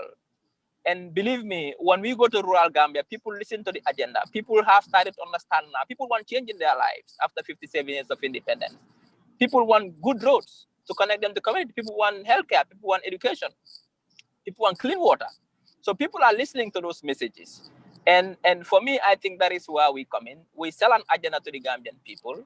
Our agenda is different from that of them. They have their own agenda. We have our own agenda. And I think what every party does is to sell your agenda to the people. And the people will decide which agenda suits them best. We want to ensure that every Gambian sees themselves in our agenda, from the physically disabled to the market woman, to the farmer, to the tailor, to the student. Every Gambian must see themselves in our agenda. And I think for us, that's what makes the difference in a very simple language as well. So we will not face those kind of problems that other parties, perhaps you might say, DOI is facing. We can communicate well at every level, wherever we go to. We think we can communicate well. Thank you. Sam, go ahead with your question, and then we can be close to wrapping up. Yeah. Yeah. Well, I'll make this short and simple. I was going to ask one question, but something very important just came to my mind. And yeah, you can ask both. That's okay. Yeah, almost there. Have you thought about?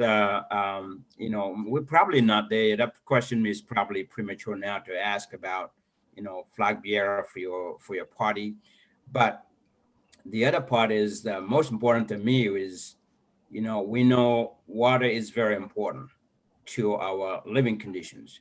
With coronavirus out there, we're telling people to wash their hands. Some places don't even have water.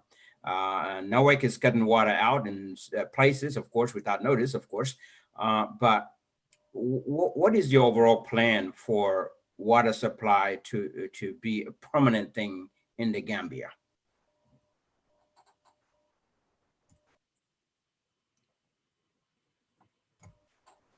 I think he's frozen. Yep. Or signal. Now he's there. Yeah. Did you hear the question? Dr. Ceesay? I don't think he get it. Hello? Dr. Ceesay? I think he's just looking. Did you hear the question? Or he has already arrived, or he's talking to somebody. But Yes, I don't think something interrupted. now. No, he can see us. We cannot hear you. We cannot hear you.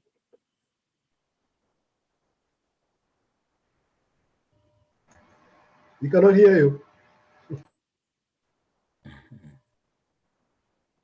It's got to be a connectivity issue. Maybe he's also waiting for your questions, huh? But he's not mute. No, he's not muted. So Yeah, but maybe Dr. Ceesay, maybe he's aqua. I don't know. it's not. we are You can not give him hearing a you. signal. It's saying. So maybe he's having a problem of signal. Yeah. Yeah, that's what happened when you are driving to different areas. Like Yeah. you come to a point They'll that the drive more. signal goes away. They'll drive more. It's very easy to make politics in Gambia. Yeah, I think he's, When you have a party in Gambia, you have to then do something. I mean, for me, what I just wanted to ask him was that we are having now a lot of parties, and it's definite that 21, whether they know it or not, there must be a collision in any way. But that's what I was trying to. That's what I was trying to drive that to him. Yeah. What is the plan? Because we have. If you guys am I back again? Yeah, you are back again. Yeah. We can hear your voice. Okay, can you ask? Yeah, you hear the questions or no? No, I did not hear the questions. Okay, can you come again? The question I was asking is, as part of our infrastructure, water is very, very important. And with coronavirus as an example, we're asking and advising people to wash their hands. But water supply is a big issue in Gambia. Do you have plans, or what are your plans to really what is it called? What are your plans to be an impact to the water supply of Gambia? Network being the main source of supply and not efficient. Hello? Hello, can you hear? Can you hear me? Yes, we can. Because I'm losing sound. Can you please repeat the question? All right. What are your plans? What are your plans for Gambia's water shortage issue? I'll make it short and simple. Knowing that water is a very important essential that everyone needs to have. It's water for cooking and doing all kinds of things with water, but water is a big shortage in Gambia. What are your plans? Well, I believe, or we believe, that water is an essential service. Every Gambian must have access to water. I cannot imagine in the 21st century, 2020, people are still using wells and boreholes in rural Gambia, and people are still going without water. So we must ensure that every household has access to clean, cheap water. And obviously, we have to look at the water distribution. We have to look at NAWEC again. NAWEC has been overloaded. NAWEC needs to be looked at. One of the things that we might want to do is to separate the electricity part from the water supply part. Because obviously, we know that NAWEC is inefficient, it's ineffective. It cannot even provide basic services, electricity, let alone water. So one of the things that we could do is to encourage public-private partnerships, obviously, to ensure that we not deregulate the sector totally, but to bring in some private investment to ensure that we provide water for every household. That's going to be a long-term project because currently the water infrastructure is so poor. There's a huge infrastructural deficit. So to build the infrastructure will be essential, but that can be in the medium term. But the most important thing is that at least within the shortest period possible, we need to ensure that we provide water for every citizen in that country. And that can be done by building the right infrastructure, by creating the right institutions, and also by ensuring that we come up with the right PPP, public-private partnerships, to invest into that sector. I think Gambia has a lot of potential when it comes to water. We have a lot of fresh water, especially River Gambia. We have a lot of underground water as well. So it's just bringing in the right thinking, right mechanisms, right institutions, and also the right partnerships to ensure that every household has. Right. Okay. What is your question, second question about the flag bearing? Um, Sam. I was saying that, have you guys decided who's gonna, or who's gonna be the flag bearer? Because I know elections is just right around the corner. I know we're Well, not next there yet, we are but going for Congress end of November. It is when we will elect the flag bearer. Currently, the nominations are out. We've asked party members to, the nomination process has even closed, I think.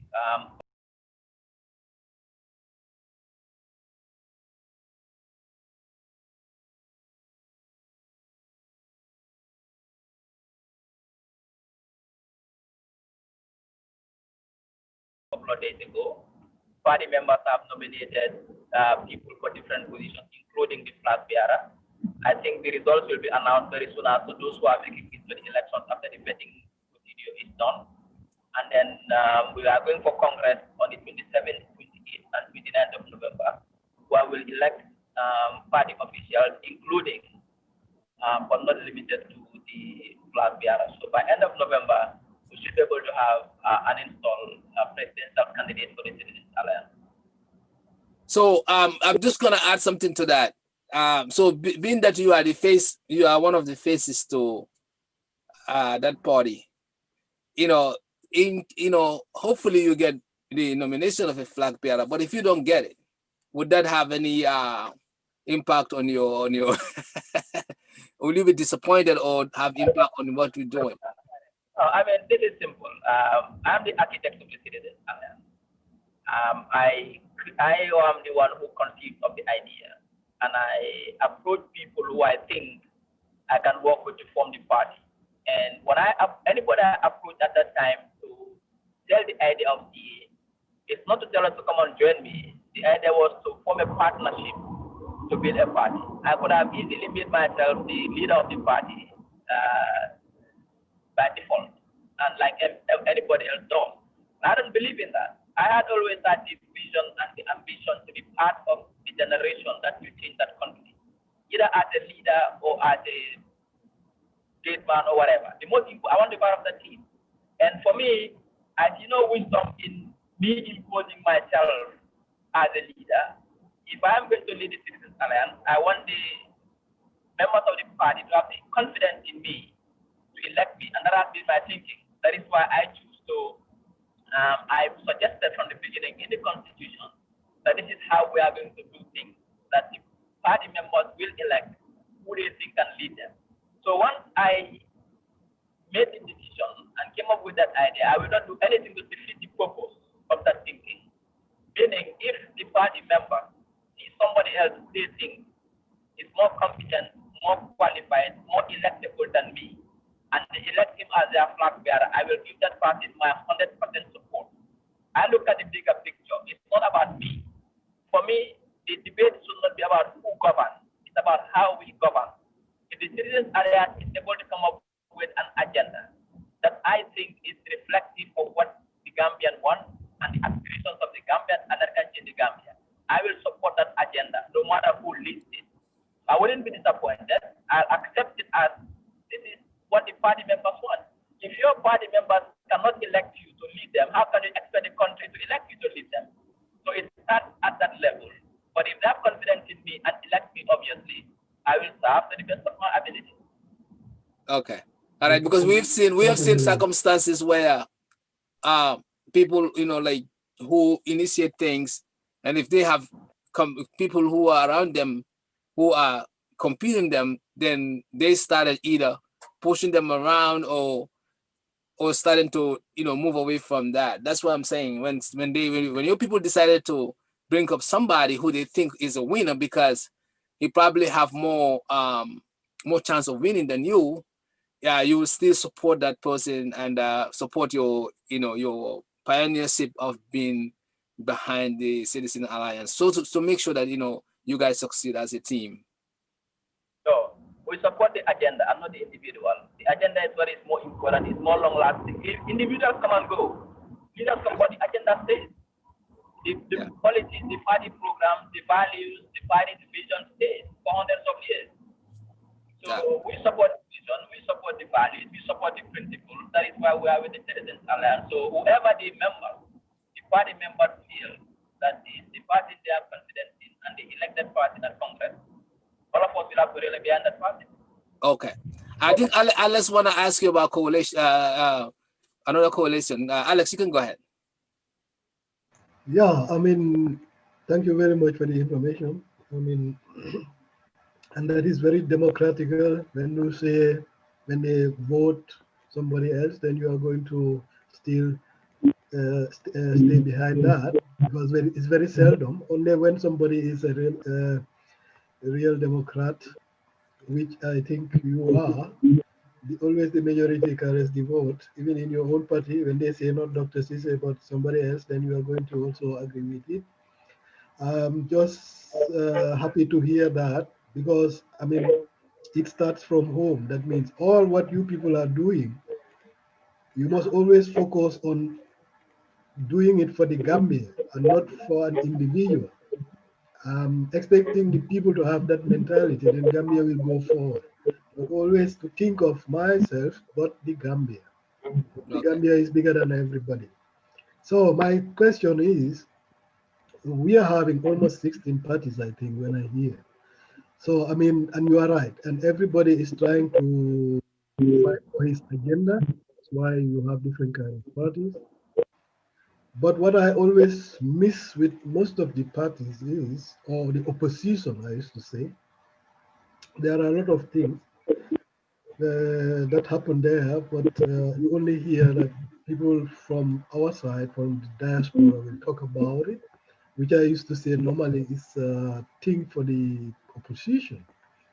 I mean, whether the journalists don't come to you people and ask your opinion, or many of the parties don't even have anything to say apart from being voted, I cannot say. But the next thing is, only we are having a lot of parties, and it's definite that no party alone can vote now, because the cake is divided into fractions and will be also.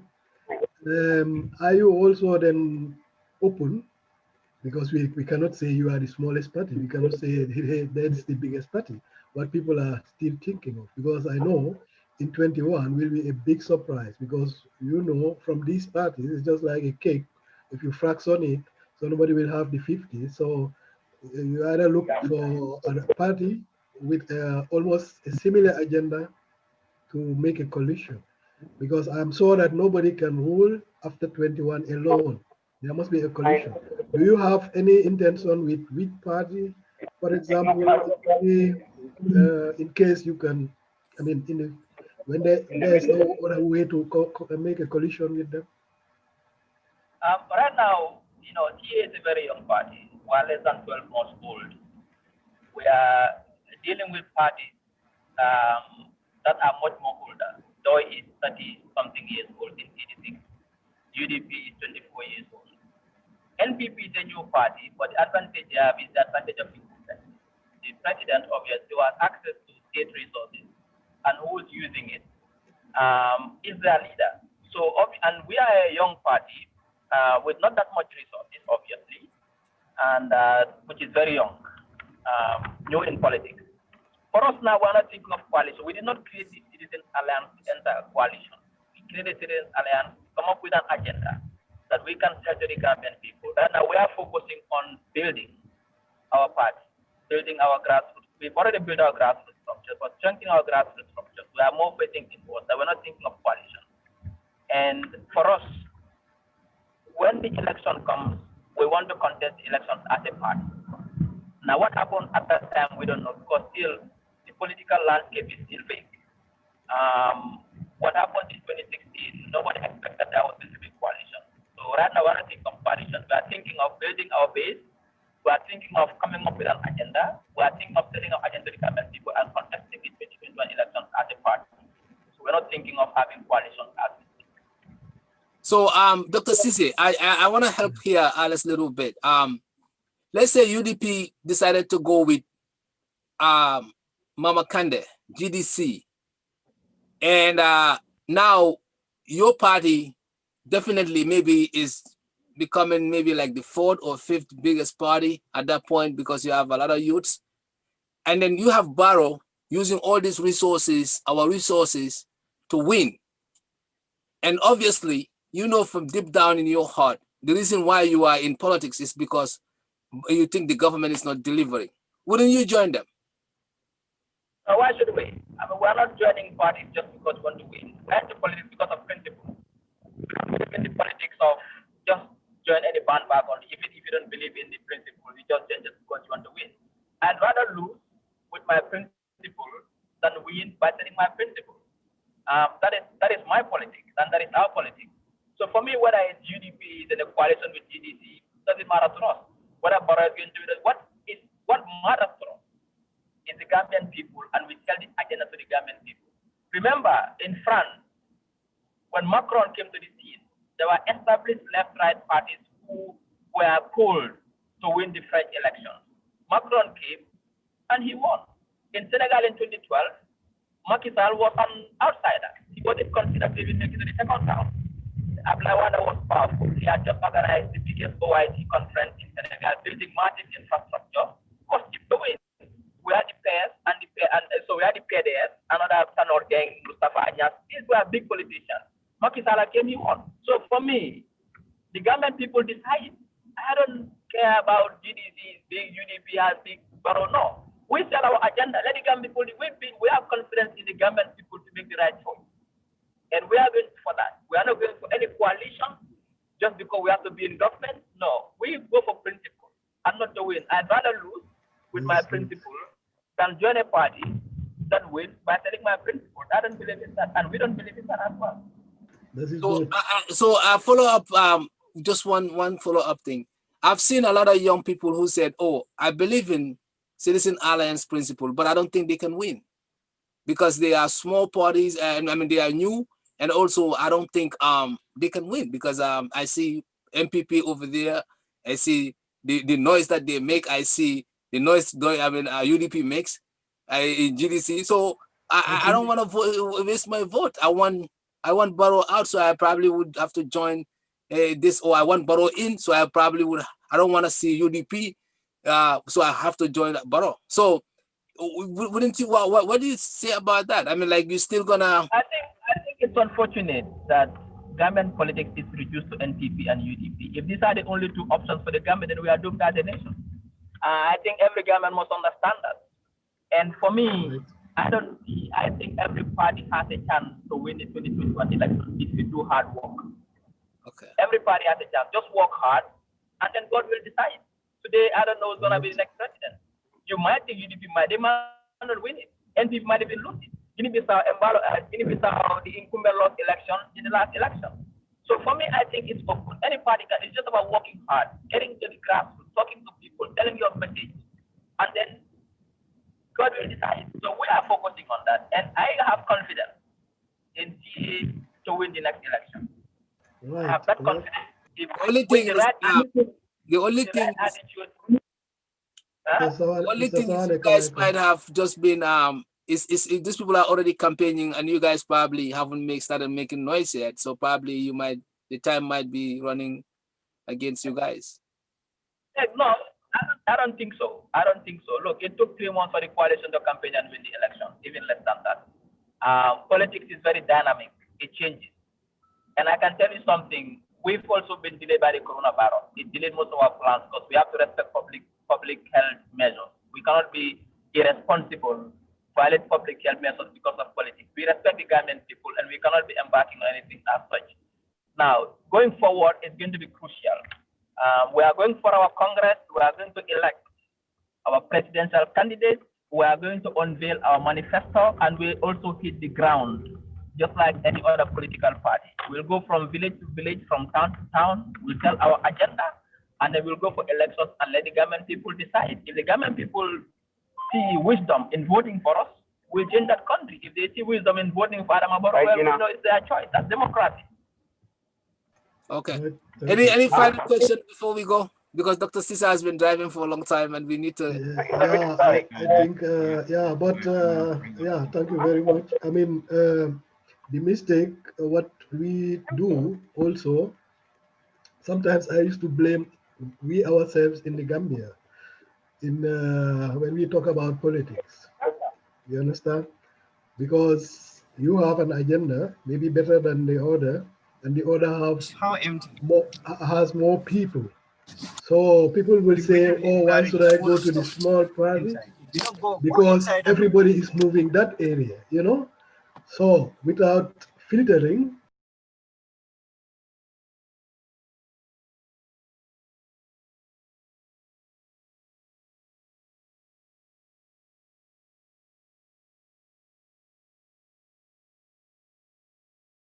the agenda of the small one and the agenda of the big one. So just that the other one is big, everybody is running there because it's our mentality as Gambians.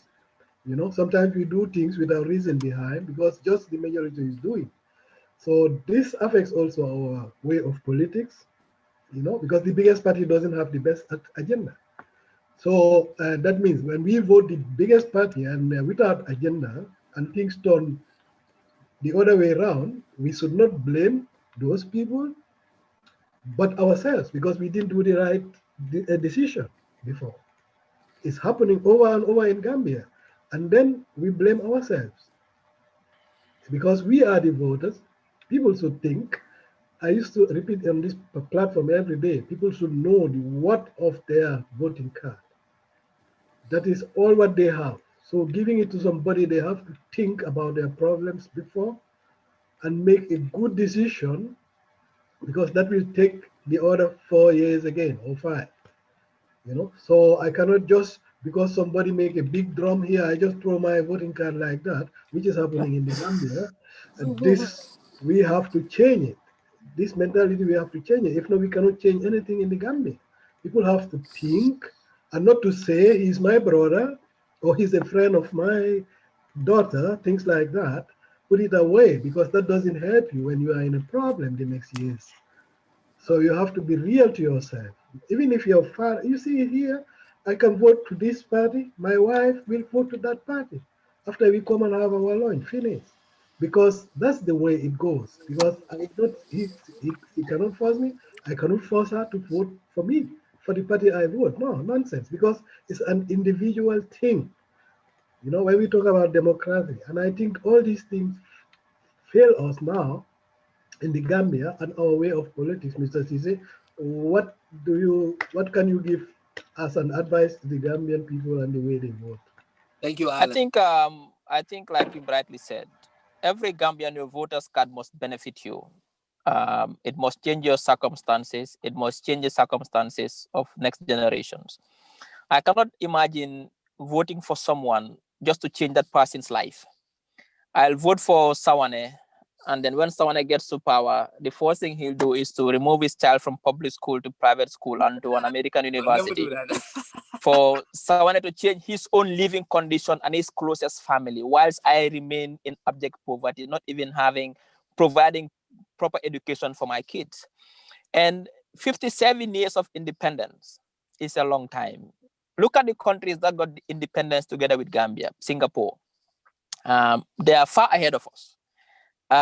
In 65, Singapore was a hopeless case. Today, we look at Singapore, we want to build a Gambia as a Singapore. Rwanda up till after 94 was a mess, was destroyed. Today, we're looking at Rwanda as a model. And if we take stock of our country, after 57 years of independence, what have we done for that country? We still cannot feed ourselves.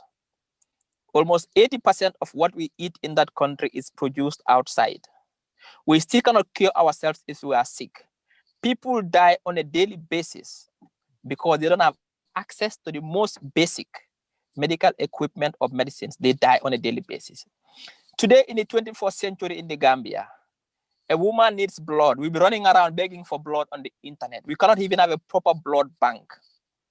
We have only one stadium after 57 years. We have only one traffic light, a place we call, that is why when we sing about traffic light, being alone in Karaben Daming. We have only one turntable. We have only two roads, South Bank, North Bank. If it rains today, communities are destroyed. Look at what happened in Nemakunku. If it rains, Madiana, a village behind Bruford, is locked down for 4 days because nobody enters, nobody comes out. What have we done after 57 years? What have we done for that? What have we done? We cannot even light our own, we cannot even provide electricity for our people. We cannot even provide water, clean water for our people. Our farmers are suffering. Our children don't have proper education. Our young people don't have jobs. They are frustrated. They made a decision that they rather die at sea than to live in their own country. Look at the Gambian diaspora. Most of our talented Gambians are living outside of the country, benefiting other societies. People who are supposed to be in Gambia to build our country are in US, in Europe, in Japan, in other countries, building those countries. We have degree holders in the US, sociologists, psychiatrists, you name them, doing cleaning jobs and other low-paying jobs. And these people are supposed to be ones back in Gambia developing that country. That's a massive failure. That is why when I look into the political debate today, people are saying, I'll vote for party X because they pull the biggest crowds. I feel sad. Our country is being reduced to that. We cannot move forward. And if we don't change our attitude, and all of this, you see, everybody has a responsibility now, me, you, and all of us, to educate our people back home, to tell them exactly what is going on, to make them vote rightly. I'm not saying people should vote for a particular party or me. What I'm saying is that 2021, it is an election for development. People must scrutinize every party and party leader and make sure the party that has the best blueprint or the best master plan for the country, we vote that party in, whether it's a small party or it's a big party. What is important is not the size of the party. What is important is the agenda the party is selling. If the party has what it takes convincingly to solve our basic problems, I would give my vote for that party even if it loses, than give it to a bigger party that has no agenda for me. And all of us have a role to play. Diaspora has a role to play. People like us who understand has a role to play to educate and talk to our people back home. And that's why this platform is important, because I think this platform is geared towards that. This platform is doing what they call civic education, telling people exactly what's happening on the ground. We're doing our best. Yeah, but this is what is needed now in the country. So I think for me, I'm hopeful, I'm optimistic about the future of that country. We have a youthful population.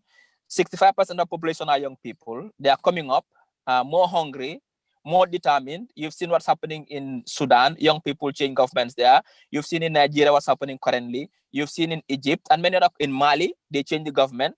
Young people are hungry for change. They are more connected. They are more frustrated. They are more eager. They are more passionate. And I think the next elections will be decided by young people. I can tell you that. If young people can vote as a critical mass, any party they support is going to win. You have to remember that last registration that was in the Gambia, many young people were disengaged into politics. Nobody wanted to engage in, because elections were seen as foregone conclusions. I think with so many young people engaging in politics now, with so many people engaging in politics now, next registration, if we can get all the young people who are eligible to vote to register to vote and do a massive campaigning, we will get ourselves a party in power that will care about the Gambia, that will put Gambia first, that will come up with the right ideas, the right institutional reforms, fight corruption and impunity, make sure that we invest in our people, invest in our young people, invest in our healthcare sector, invest in our education sector, invest on our roads, invest to ensure every Gambian has access to clean water and every Gambian has access to electricity, and that every Gambian is secured, and that every young Gambian is engaged. If you want to be a carpenter, we support you to become a carpenter and it benefits you. If you want to be a farmer, you become a good farmer, it benefits you. If you want to go to university, we take you to university and it benefits you and the country. That is the thinking. Good. Thank you. But let us say all the suggestions. Yeah, Thank you very I much. just want to thank him for his time. I know he's been on the phone for a long time now and is probably gotten home now and needs to get off here. So, I just want to say thank you so much for your time. We really appreciate this very much. You've covered quite a bit, a lot, and there was a lot of good information here as well. So I just want to thank you. I just want to thank you for your time, definitely. Yeah. Dr. Yeah. Ceesay, Thank you. Thank you. One more thing, Dr. Ceesay, you mentioned that we are in this election is about development, but we haven't get through with the reform. All the reform probably is still sitting. How could it be just for development and reform, because reform comes first and development come after that. So I think we are a step behind. So this election coming, we still have to look for reform, because there's no reform agenda that has been achieved yet. I think you can carry both in parallel. They are not mutually exclusive. You can still carry on with the key reforms, because the reforms obviously trigger the development. And I think there are areas, I think as a smart government, you need to also act smartly, in the sense that there are key strategic areas whereby you need to start with the process that will lead to development. So development is a process. If you invest in development, let's say invest in education, massive investment in education with the reforms, obviously the results are not seen until after a couple of years. But the most important thing is going forward. We've had independence in 65, fine. We have democracy in 16, fine. Now it's development, and reforms are part of the whole development process, because every development you must have the right institutions in place for you to bring about development. And these institutions currently will be brought about through the reforms. It's either we strengthen existing institutions that can help us with our development, or we create new institutions. I think every government, every society, you create the institutions you need to help with the development agenda. And for us, our development agenda is not today, like I said, it is also anticipatory. We want to start building a country for 2050. I want my children, the next generation in 2050, to feel proud of us, this generation, that we've built the modern Gambia for them. We've built and left a country behind that is fit for purpose, where they can live in dignity. I don't want them to suffer. I don't want in 2050 for the people of Kiang not to have access to water. I don't want in 2050 for the people of Fonyi not to have access to electricity.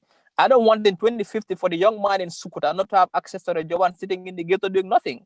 I don't want in 2050 for my children to come to Europe to hustle and be treated like slaves. I don't want that. I want the Gambia to be a nice country where every Gambian lives in dignity in 2050, and that job starts now. Thank you. Right. We're gonna thank everyone, our panelists. Ceesay, thank you very much. Thank you very much.